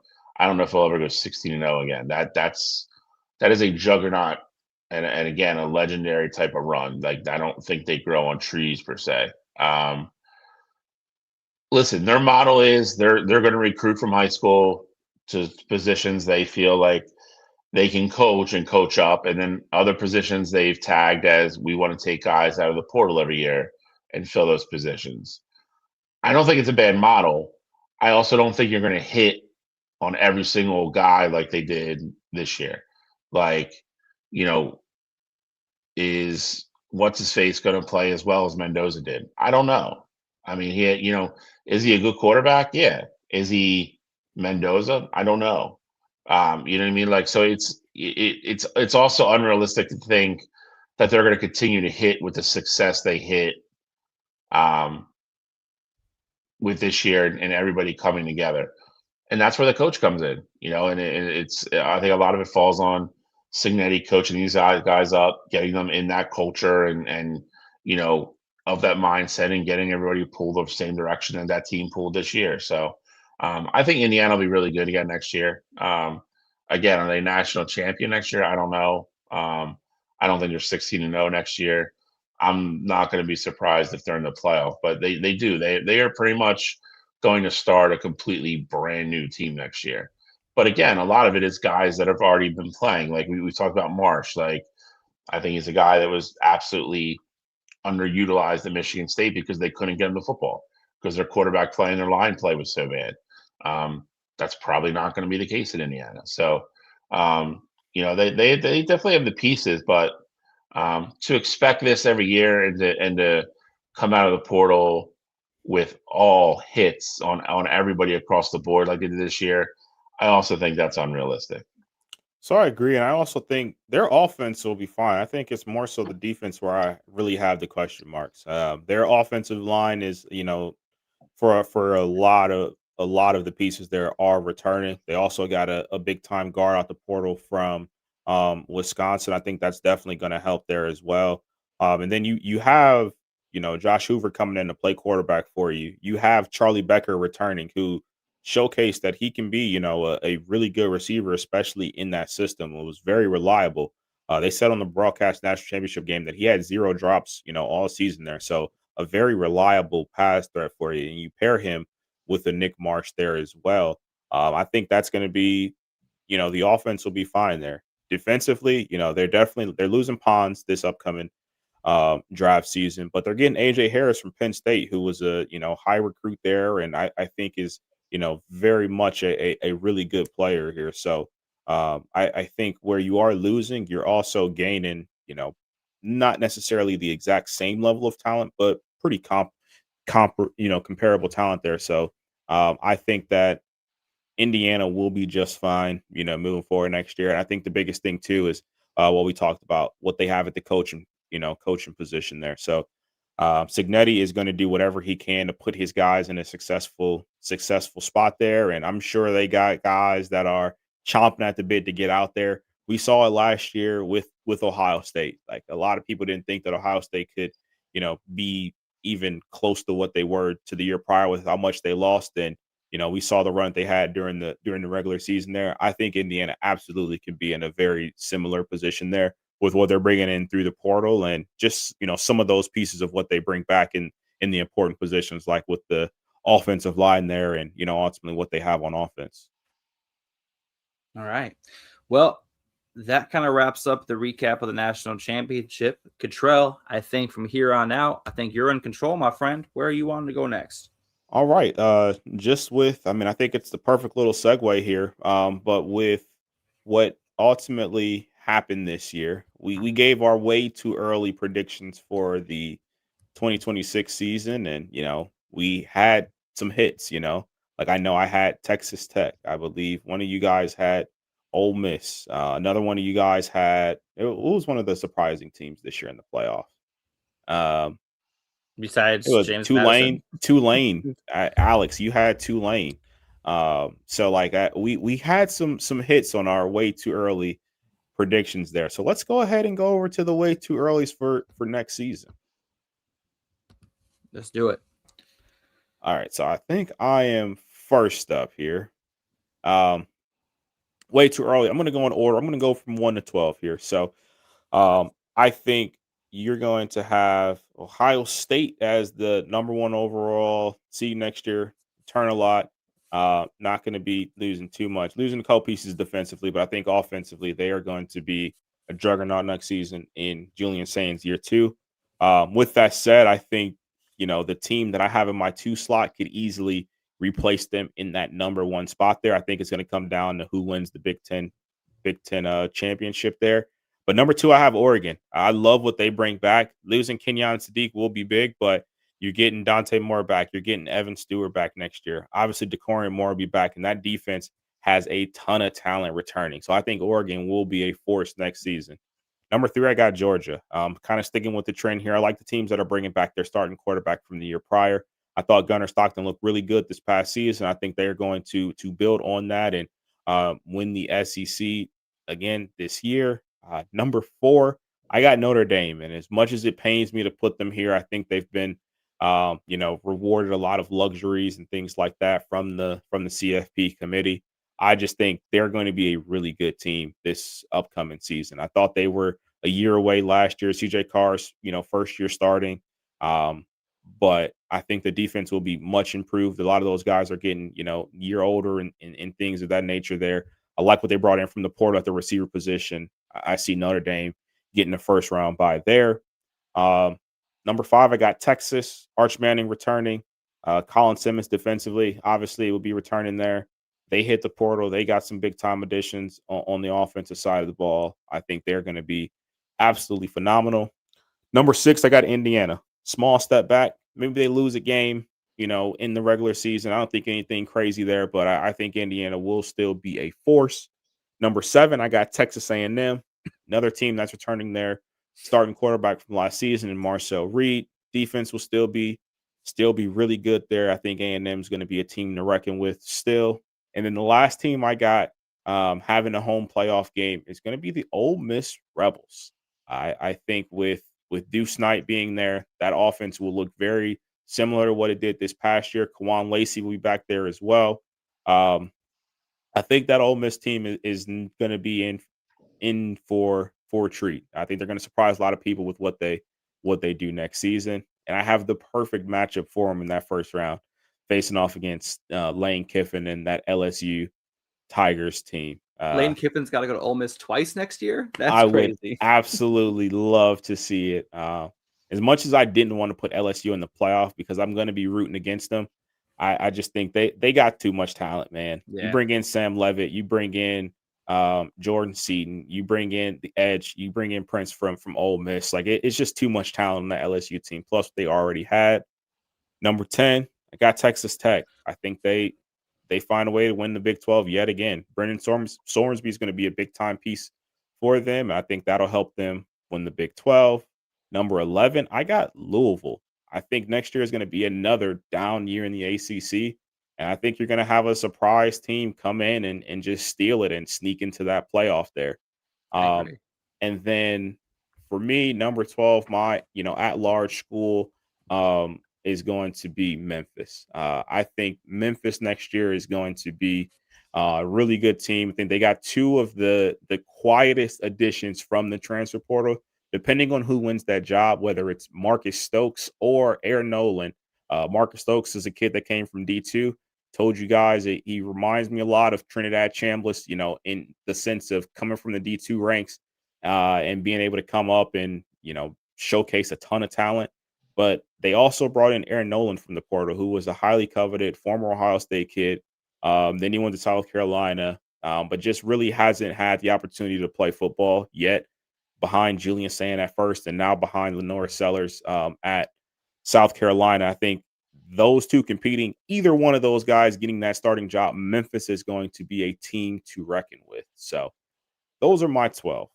Any thoughts on it?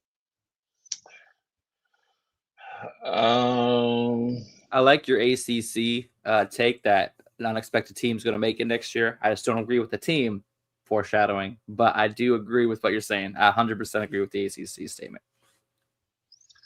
Yeah, I mean, you made the same mistake that I did. I don't know if Alex did either, but we can't have Notre Dame in the top 4. Why not? Because they're not allowed to be there. Why aren't they? The top four get guaranteed spots. They don't get guaranteed buys. Yeah. I mean, if we're doing rankings, I'm interested. I'm saying the way we put them in the bracket, it makes it look like they're going to get a bye. Why can't they get a bye? They're not allowed to get a first round bye. Why aren't they? They changed the rule now. It's not conference champions anymore. They changed that last year. It's off of rankings alone. That's why you had Ohio State and Indiana. I thought they were still not allowed to get a first round bye. We'll have to check into that. I mean, that would be kind of crazy if they say rankings are what determines the bye, and then say Notre Dame still can't get a bye. Well, I think part of that was because they're not in the conference because they're not playing an extra game. I think that was part of their original punishment.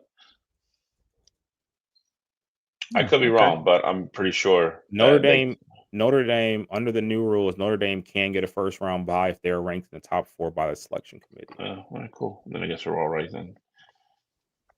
We're all right then. No, I like what you're. Louisville. Who are we expecting to be the quarterback next year? Does what's his face have another year of eligibility? Miller Moss will not be there. Their starting quarterback next year will be a Lincoln Keenholz. That's right, from Ohio State. That's why you're so high on them. That makes more sense now. Connecting the dots. All right, who's up next? All right, next up we got Let's go. Give me the money. I'll let everybody feast their eyes on my amazing bracket. Obviously, I can't turn my back on my Oregon Ducks. I think they're going to be definitely the best team in the country next year, especially with all the returning pieces.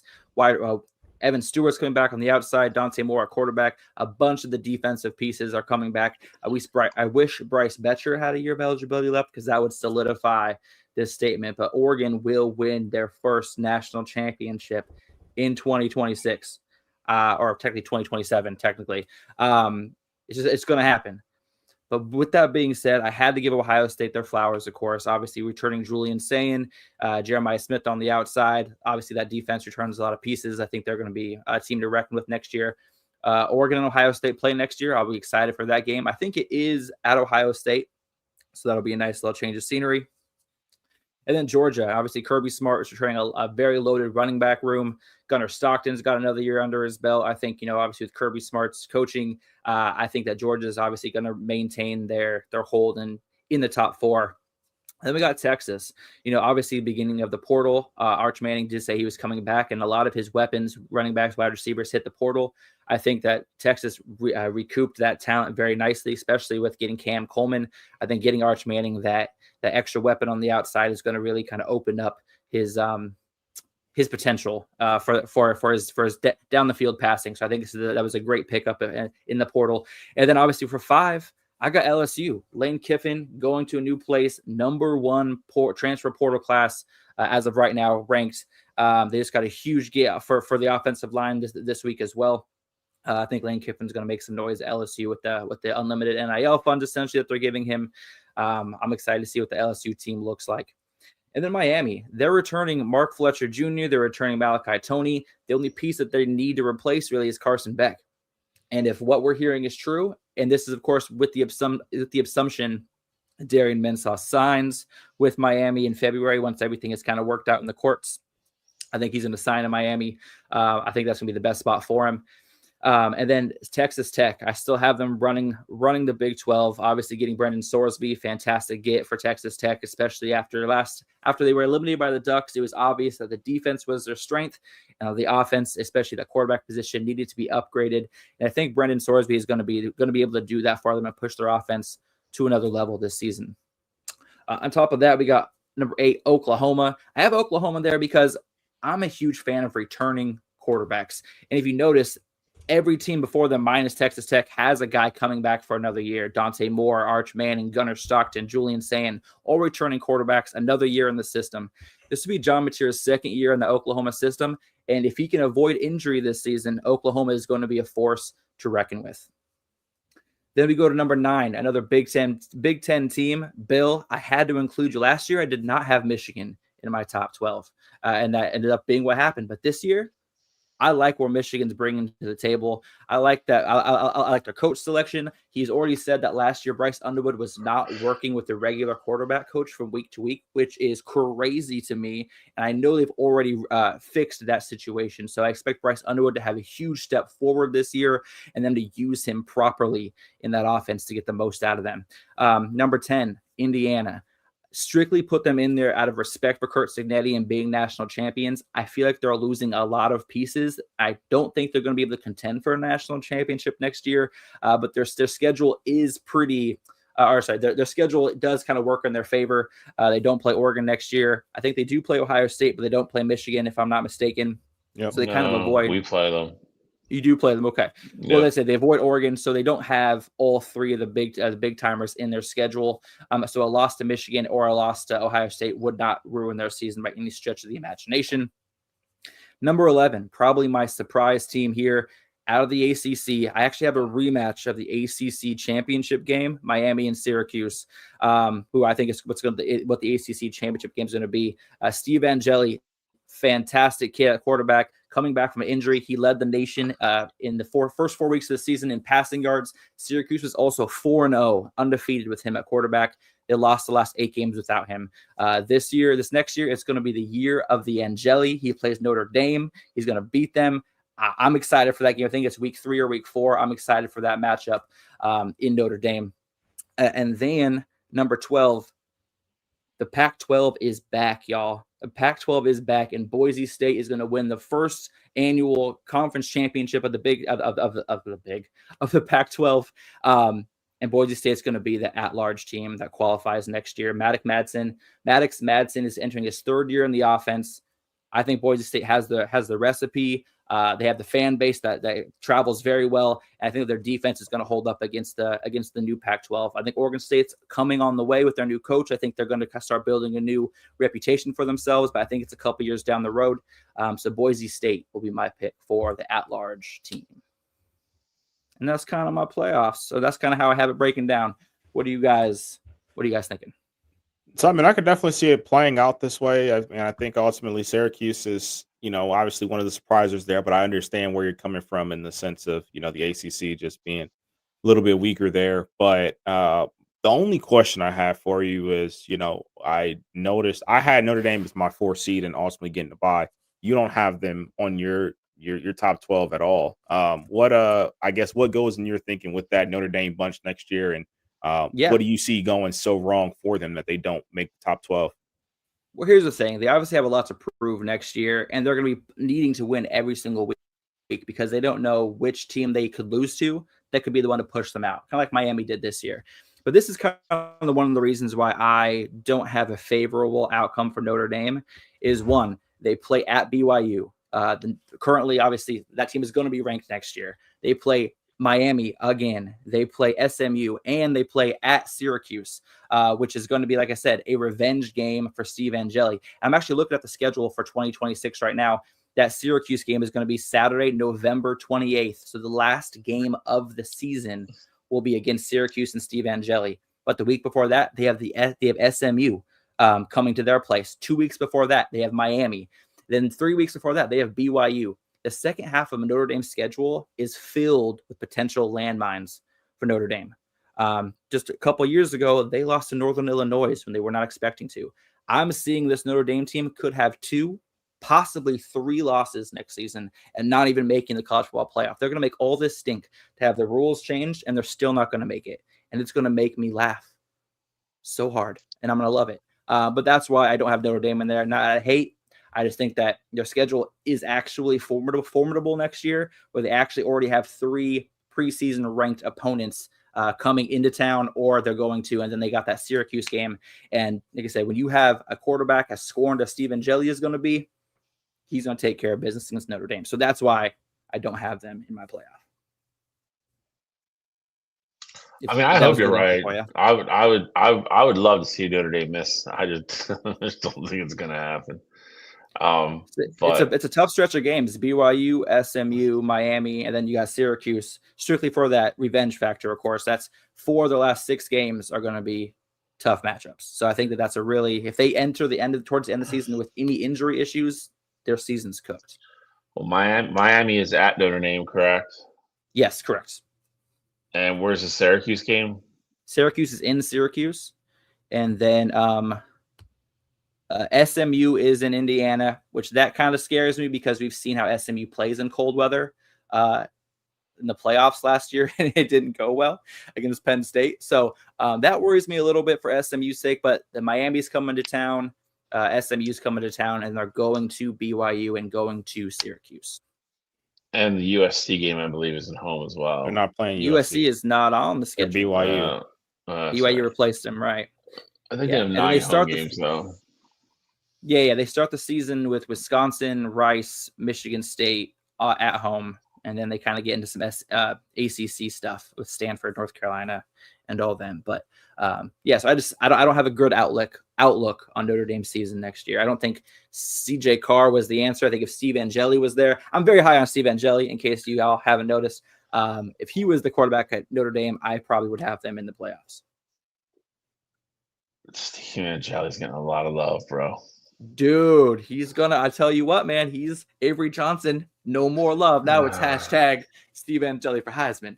But Bill, let's see your top 12 so we can see what you put together. God, he's totally. But let's not forget though. I picked SMU 2 years ago. I picked Tulane last year. Who's to say Syracuse can't be my?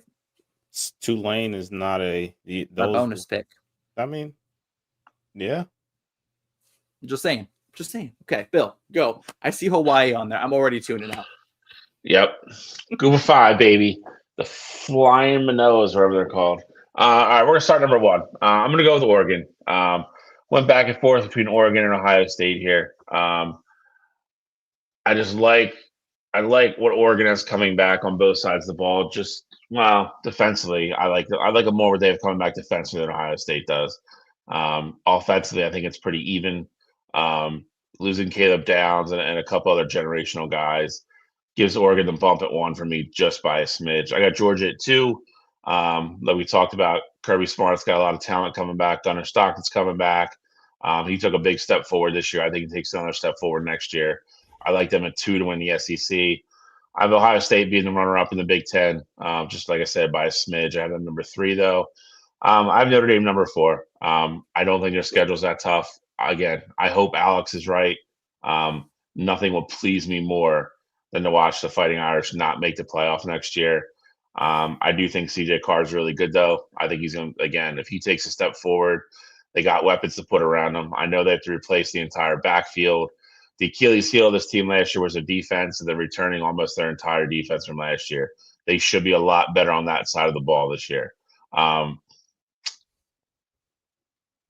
I know Alex made the schedule seem kind of daunting.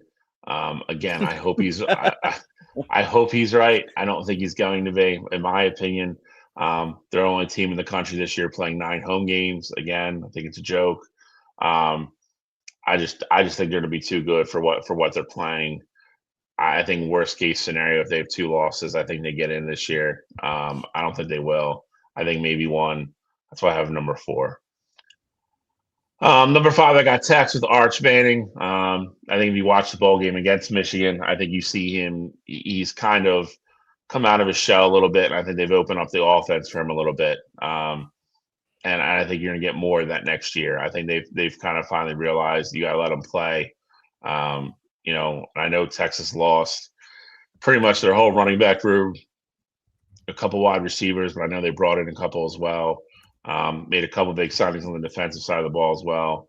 I think Texas definitely makes it. I think they're a solid team.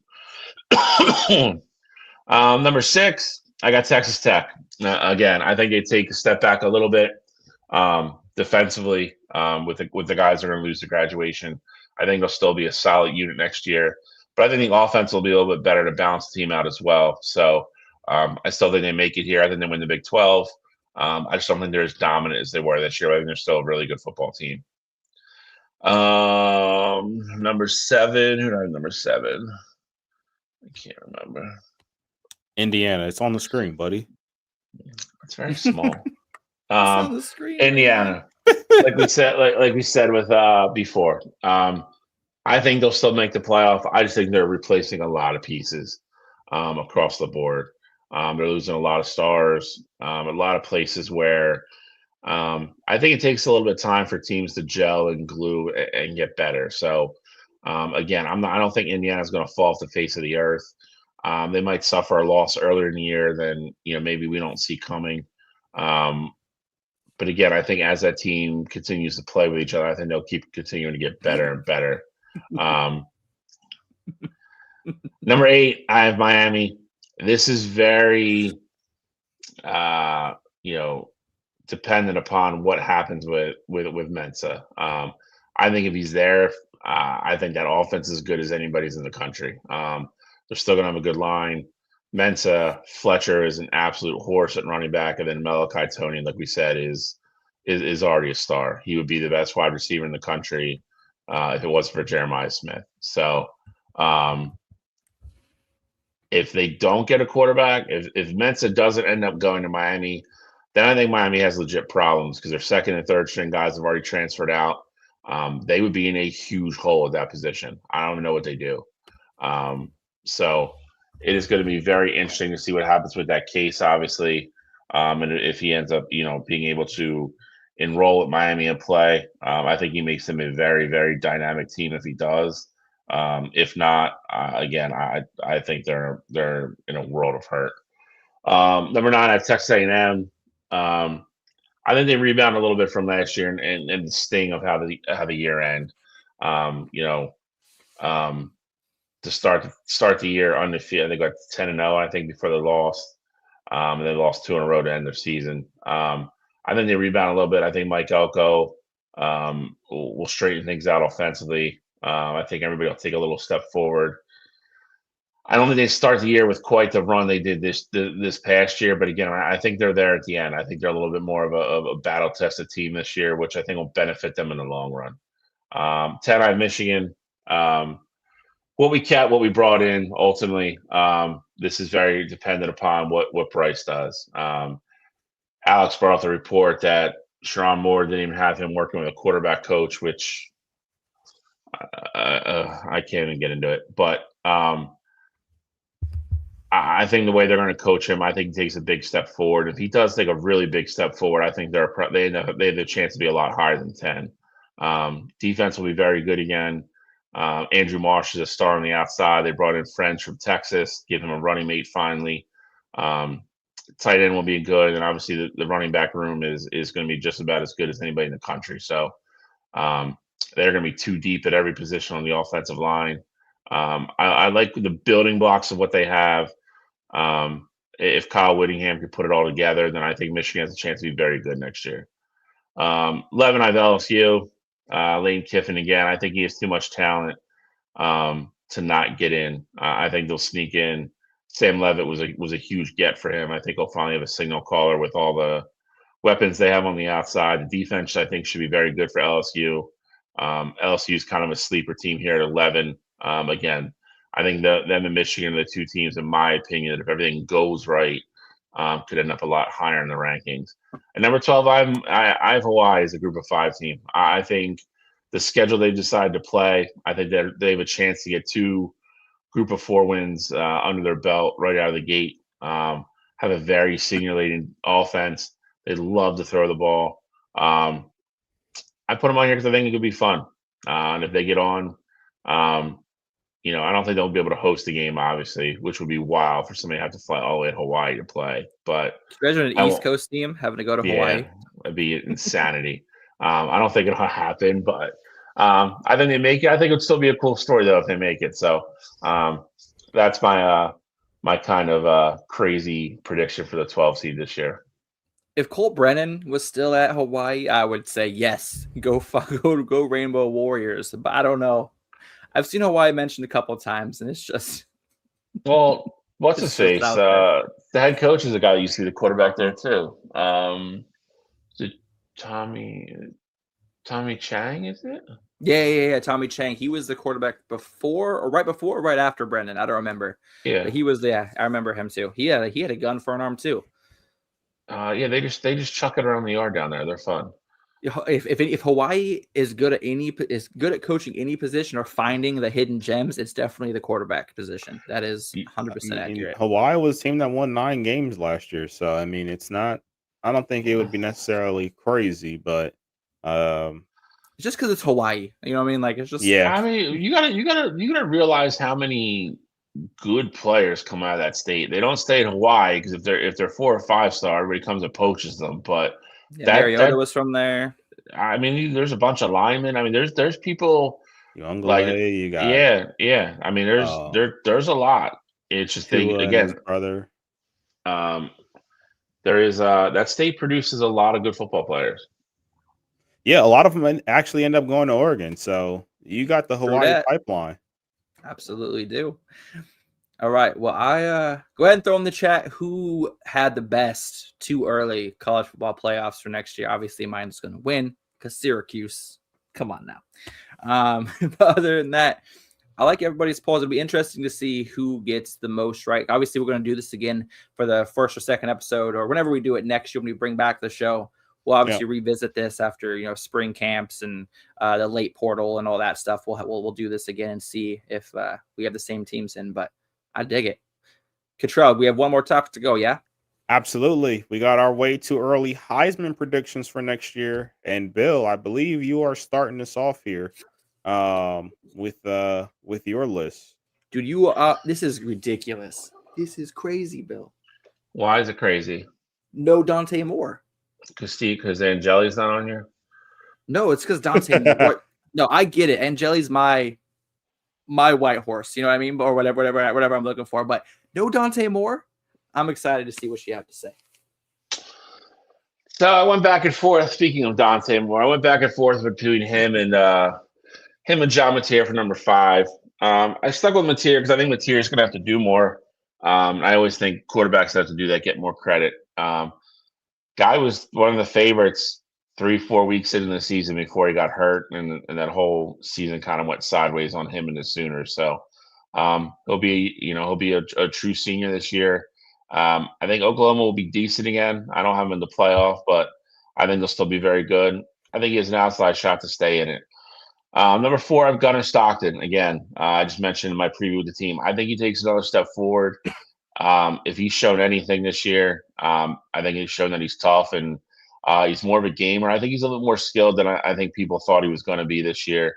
Having a full year under his belt, we see that with a lot of these kids, especially quarterbacks at the college level. It makes a huge difference.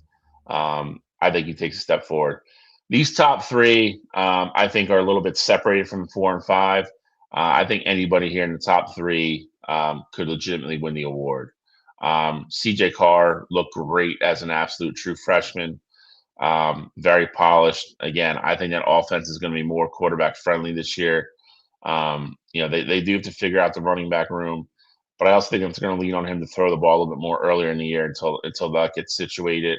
I think he has a chance to put up some big numbers. I like CJ Carr number 3. Number 2, Cottrell could talk to this more than I could, but I mean, the guy, the only thing he really hasn't done yet is win the Heisman. It's really, to my knowledge, it's really the only big box he has left to check. He's beat Michigan. He's won a national championship.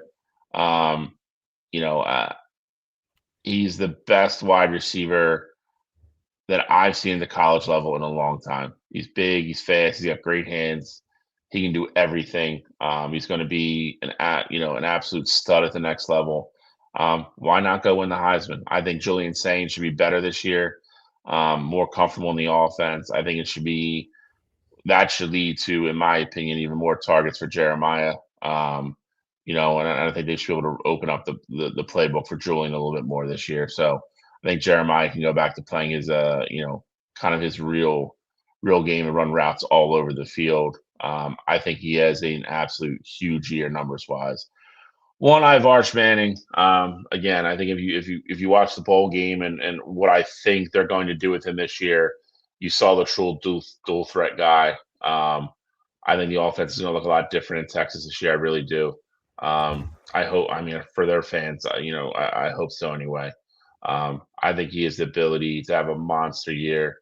The media already loves him. He's one of the media darlings. I think a lot of those guys will get behind him voting wise if he plays well. I think he has the best opportunity to win one. That's why I have number 1. All right, Alex. Outside of no Dante Moore, you got any other ideas about the list? I mean, CJ Carr is not as good as both of you guys make him out to be, but I'm not too terribly mad. I understand your reasoning that Oregon's going to be so good that Dante's just not going to have to do that much. I get it. I totally understand that. It is part of it for me. 100%. I'm not even joking. He did have Oregon number 1, so I mean, it's not like it's a that's true Oregon hate thing. So that just comes from you. Let's go. Okay, here's the best Heisman list you will see all year from anybody, experts, non-experts. It doesn't matter. This is the best you're going to see. We're going to start with my number 5 guy, Steve Angeli. This dude is a gamer. We saw him put it all on the line for Notre Dame in the Orange Bowl in the College Bowl playoff 2 years ago. He played 2 series. He was a game. No, I've never seen. I don't even have anything against the guy. I've just never seen anybody get more love from literally playing 9 plays in a college football game than this kid. And then he goes to Syracuse and plays against 4 crumb teams and gets hurt. And now we're like, he's a lottery. He's a lock for a lottery pick. What are you talking about? This isn't the draft pick, all right? This is the Heisman Award. Keep going. Cottrell, you remember this because Bill won't. when Steve Angeli came in for Notre Dame, we even said, dang, this dude throws it way better than Riley Leonard. Like, we only saw him throw the ball twice, and we were I was on that. I was on that. I was on that page with you. Exactly.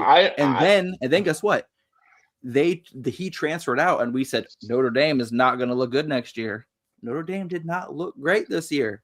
Like, this dude went to Syracuse under Fran Brown, fantastic coach. I mean, they were 10-2. Yeah, I mean, I don't 4-0, undefeated. Okay, Steven is going to take the Syracuse This team. is insane. Look, you guys are making a joke of this, but I'm being dead I'm serious. not. Hey, Steve Angeli is a beast. He said he's coming back, obviously, from a torn Achilles or ACL. I always mix up the two. I think it was Achilles. He's going to be ready for spring practice. Last season, in his first 4 weeks of the season, led the country in passing yards. He has a great relationship with his wide receivers, his coaching staff. He's got another year under his belt. The entire time during the 0-8 stretch that Syracuse went without him, he was on the sideline coaching up the backup quarterbacks, learning the offense, talking to the offensive coordinator. He's going to come in this year with a mind that's clear and with focused on nothing but winning. And so keep an eye on Steve Angeli this year. He's going to be a Heisman finalist and invited to New York. Just remember, you heard it here first. Your boy's even laughing at you. That's fine. I didn't put Avery Johnson on the list. That's an improvement. Okay. You did that last year. How'd that go for you? There's some of the things like you, like you make your reasons and they're just hilarious to me. They're so good, like, though. My reasons are so good. You're like, I can't. You just said one. I can't remember what it was. It was just so funny. Now I forget it. How electric he was when he came in for Notre Dame in the Orange Bowl. Bro, knocked unconscious at the goal line. Yeah, listen, we all watched that game and he looked great, and we all agreed that like it was like a different dynamic. But it's like yes, and then he went to Syracuse and didn't lose a game, and showed no. He only played 4. I'm just saying, with what I've seen, that's enough for me. That this year they're going to have a tougher schedule. Syracuse, like I said, and if you look at my college football playoff bracket, I had Syracuse in there, I think, as the 8 or 9 seed. If Syracuse makes the college football playoff, as I predicted, it's going to be because Steve Angeli did it. So I had to put him in this list. All right. I'm not going to interrupt you. Keep going. I'm going to go look at their schedule. I had a different person as 5 before, and then I changed my mind. And that was Sam Levitt is who I had at that 5 position for LSU. And then I changed it up. So I was on the fence about him. But next up at number 4, I got John Mateer. Bill kind of said it all. He was a Heisman front runner with his legs and his arm at the beginning of the year before he got injured. After that, he's throwing and his yardage, his statistics kind of fell off a little bit as they tried to protect him, and they let their defense kind of help them win the game is more than their offense. But John Mateer is a generational guy. He showed out at Washington State. He showed out at Oklahoma. Brought him to the college football playoff. He's going to do the same next year. After that, you can't ignore Jeremiah Smith, my first overall pick in our fantasy draft last year. Dude is an absolute beast. The only reason I don't have him higher is because only 2 wide receivers, not including Travis Hunter, because he was the dual threat guy, even though defensive back and wide receiver. Only 2 guys since I've been born in 91, 2 wide receivers have won the Heisman. That's Desmond Howard in 91, the year I was born, and then Devontae Smith back in 2020. And for Devontae Smith to win, he had to have 117 receptions, almost 2,000 yards, and 23 touchdowns. I think Jeremiah Smith has an amazing year and breaks every Ohio State record. I don't think he has those kind of numbers, though. Just because Ohio State will dominate, they're not going to be up. They're not going to be needing to use him in the second half as much, so he won't have as good as statistics. That's why I have him as my number 3. Obviously, Arch Manning, he was everyone's favorite last year. I feel like this year he's coming back with a full year under his belt. He started looking like one of the best quarterbacks in the country the last few weeks of the season. And now that he has a new weapon in Cam Coleman on the outside, I think we're going to see Arch Manning unlock that next level that we were all hoping he would have in him. Then number 1, the guy who probably should be the number 2 overall pick in the NFL draft this year decided to come back and run it back. Dante Manning. Cottrell, my man. Dante Manning, my guy. Dante Moore is who we're talking about, of course. But no, he's got all of his offensive weapons coming back next year, all of his wide receivers, Evan Stewart, DeCorian Moore, Jeremiah McClellan. We got Johnson as the tight end 1 next year. We also got the Penn State transfer. So like the offensive weapons are through the roof for Dante Moore. And it's really the only thing that would stop him from winning the Heisman Trophy next year is if Oregon is winning by so much he's not playing second halves. Because he's coming back on a revenge tour to win that national championship, to get it to the Heisman podium. And Oregon's not going to play with their food this year. They're going to put teams to sleep and put them to sleep early. So I think Dante Moore is going to be the favorite, and he's going to ultimately win the Heisman Trophy this year. And that's my list. Interesting. Bill, I know you've already said a bunch. Anything else you want to say though? No, I mean, other than Angeli, I don't mind anybody else on the list. But my reasoning is solid. If Syracuse is the number 8 seed in the college football playoff, it's going to be because of Angeli. So I had to make the list go with my prediction. So, I mean, I just looked at their schedule. I mean, that would mean for them to finish in the 8 hole. I mean, that would mean they would have to go to Notre Dame and win that game. So, which they will. I guess we'll see. I think it's. I don't know why you don't like CJ Carr, but Angeli's better. It's not like I don't like him. It's just that I know talent, and CJ Carr is not. Angeli's of the Avery Johnson tree. CJ No, Carr. No. Angeli is above Avery Johnson. Angeli kicked out Avery Johnson. He took for 3 years. I've been saying Avery Johnson for Heisman. False or fact? Yeah. Exactly. But this year, his senior year, when he has the most experience and should have the most going for him, I got rid of him, and now I'm talking about Steve Angeli. Okay, he's gonna bring Syracuse. If Angeli was that good, why wouldn't he have just beat CJ Carr out of camp for the job then? Because he didn't feel like he should have had to even compete for the job. He was so good, and I agree. He walked into Syracuse with, "Here's the keys, buddy. You can have the start. You can have the keys to the." That's like handing over the. No. That's like handing the. Yeah, exactly. That's like handing the keys of the Lambo back to Notre Dame. Be like, you can keep them, and I'm going to go drive my Toyota Corolla over here in Syracuse. Angeli saw the writing on the wall. He knew Notre Dame wasn't going to make the playoffs. He saw the lack of talent. He knew, I got to go somewhere, and I want to tie my name. I want to hitch my horse to a trailer that's got some wheels on it, and that's the Syracuse Orangemen. I don't know if you've noticed the trend, but basketball schools are now becoming college football powerhouses. So Syracuse up next. Who are the ones before that? Indiana. And who was it before that? Duke. Indiana and North Carolina. Duke is still a basketball school by a mile. and North Carolina still sucks at football. And North Carolina still sucks at football. And Indiana hasn't been a good at basketball in a long ass time either. So you're right.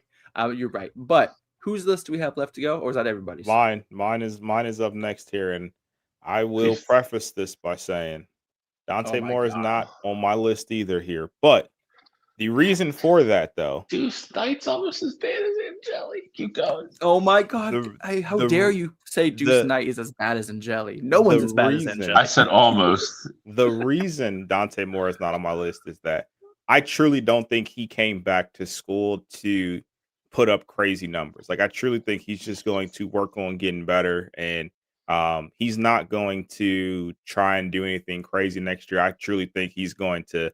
His numbers are going to be there because of his receiving core, but I think he's going to be efficient, and he is going to not be playing in a lot of blowouts towards the end of games there. So I ultimately think that Dante Moore's production, like, you're going to see him probably sit around like 72-73% completion percentage, which I think would be an incredible improvement for him.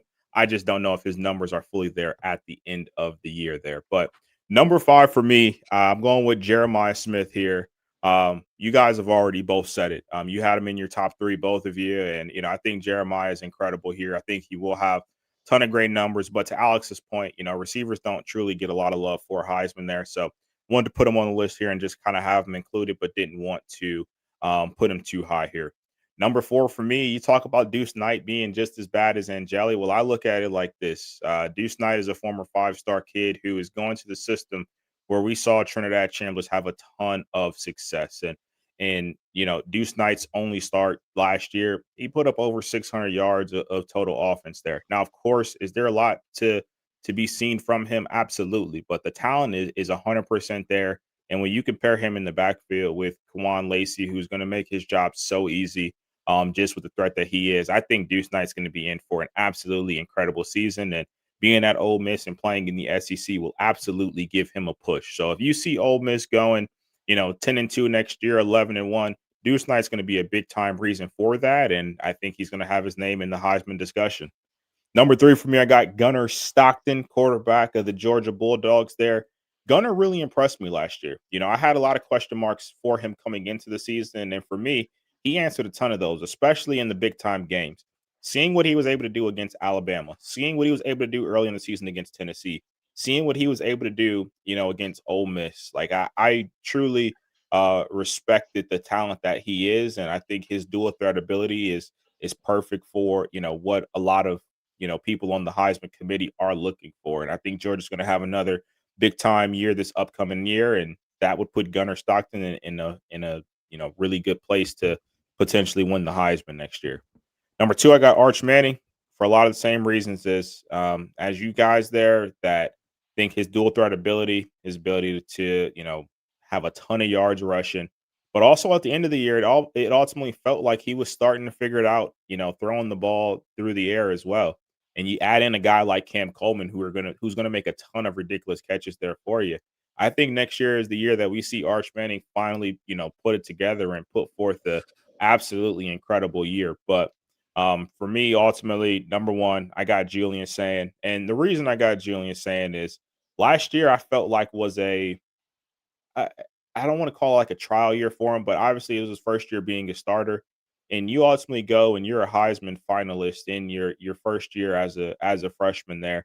And I didn't even think he had that great of a year. I think he has ton of room to improve there, but you're going to be thrown to the best receiver in the country. You're still going to have a lot of your offensive linemen coming back, and it's quiet as it's kept. I like Bo Jackson as a true freshman at the running back position there, but Ohio State's running backs, that running back room isn't as great as it has been in a lot of years past. So I do think with the schedule that Ohio State has, Julian Sand's going to be asked to do a lot more this upcoming year, and I think he's going to be up for the task. So that's why I got Sand as my number 1 guy for Heisman. Of course, you would put 2 Ohio State Buckeyes on there, but other than that, no problem. I mean, I put a guy on here that you guys had in the top 3, and I put a guy who was a Heisman finalist this year that's coming back to school. I mean, I don't know if that's crazy. It's crazy. You had Ryan Day up here. You had Dante Moore on here. He wasn't even a finalist last year. Neither was any of the other 4 I had on there. Because it's a new year, Cottrell. It's a new year. New year, new me. Yeah, I guess exactly. So. No, Avery. This year I've given up my New Year's resolution was to stop believing in Avery Johnson. So maybe next year we can get you to stop. Maybe next year we can get you to stop believing in Lane Kiffin. Hey, we all had LSU in our college football playoff, so I mean it's not just me. All right. No, I just more so meant as a person, not as a as a coach, as a human being. Yeah, as a human being. All right. Well, I think that's it. That is it, unfortunately. Go home. Go home. It's over. It's done. Listen, this show is taken off this year. And there's a bunch of people that we need to thank, starting with these 2 guys above me, that make this show look the way it does and make it easy, and keep the show running on the rails and making it as great as it is. So Cottrell and Alex are the first 2 thank yous. Justin Louder has been with us literally since the first show, the first episode of the first season. He's here every week. I think except for like 2 weeks ago, he's random, wasn't here, but he's a fellow Lane Kiffin fan. I don't know why, but he's been our number 1 guy from the get-go. Gene's in here all the time. If you're not familiar with him from Wire to Wire. And we've got all these new fans in here this year, which have helped this show grow like crazy. And I don't know if they're even aware of it, but we can't thank you enough. The last four shows we've done this year, have been off the charts. So thank everybody for sharing and tuning in and commenting and interacting with us. It makes obviously the show better, but it makes it more fun for us too, especially to hear. We've had Miami fans in here, Georgia Bulldog fans. So I love that we're growing in that area too, because it is, no matter how hard we try, it's still at heart, it's still a very Big Ten centric show because all three of our teams are in the Big Ten. But that we're growing outside of that now and seeing everything else is awesome as well. So thank you guys to all those people.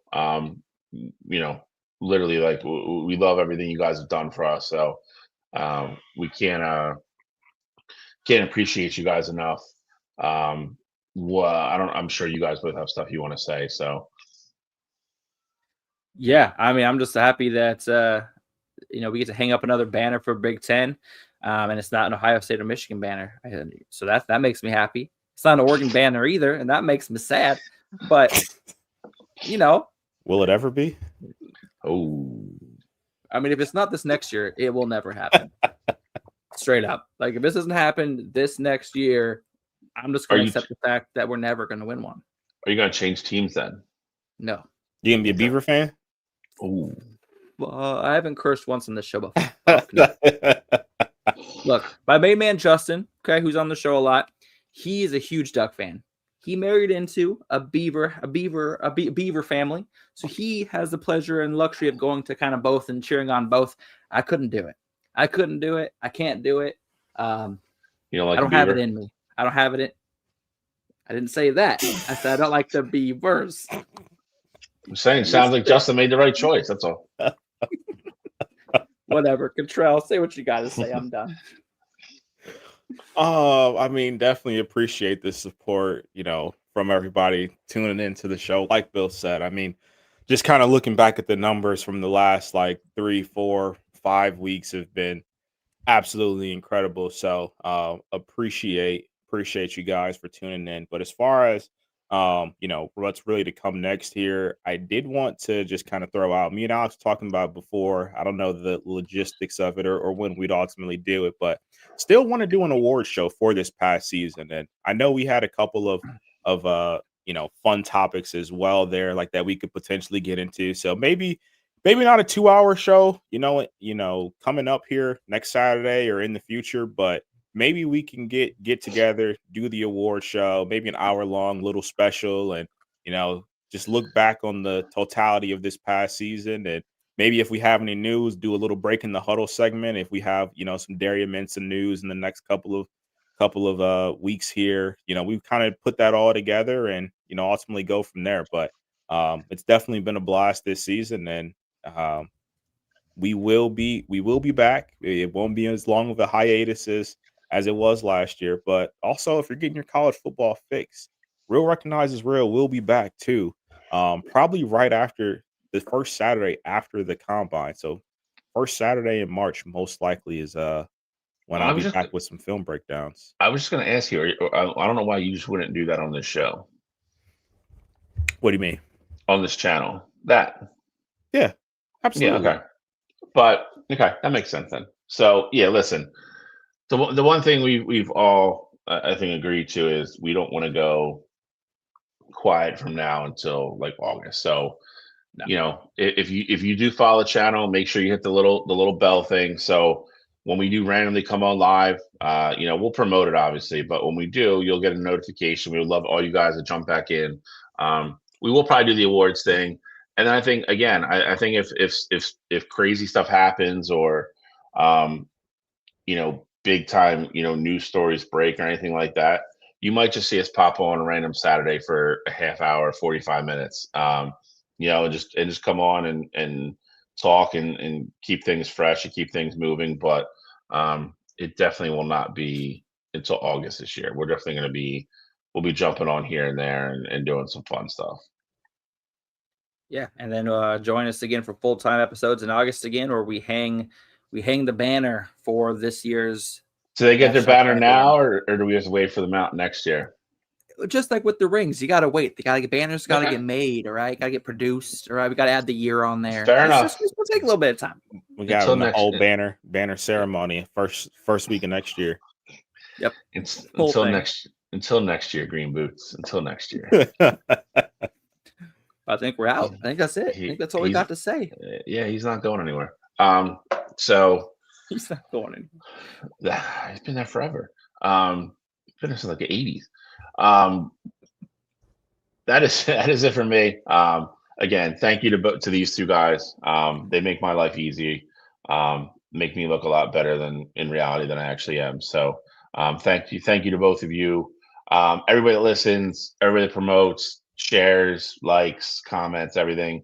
Again, thank you guys so much for helping us grow as much as we did this year. And it's been astronomical, honestly, especially the last month. So, gentlemen, final thoughts? Anything else? We out of here? I'm out of here. Good to go. Ohio State sucks.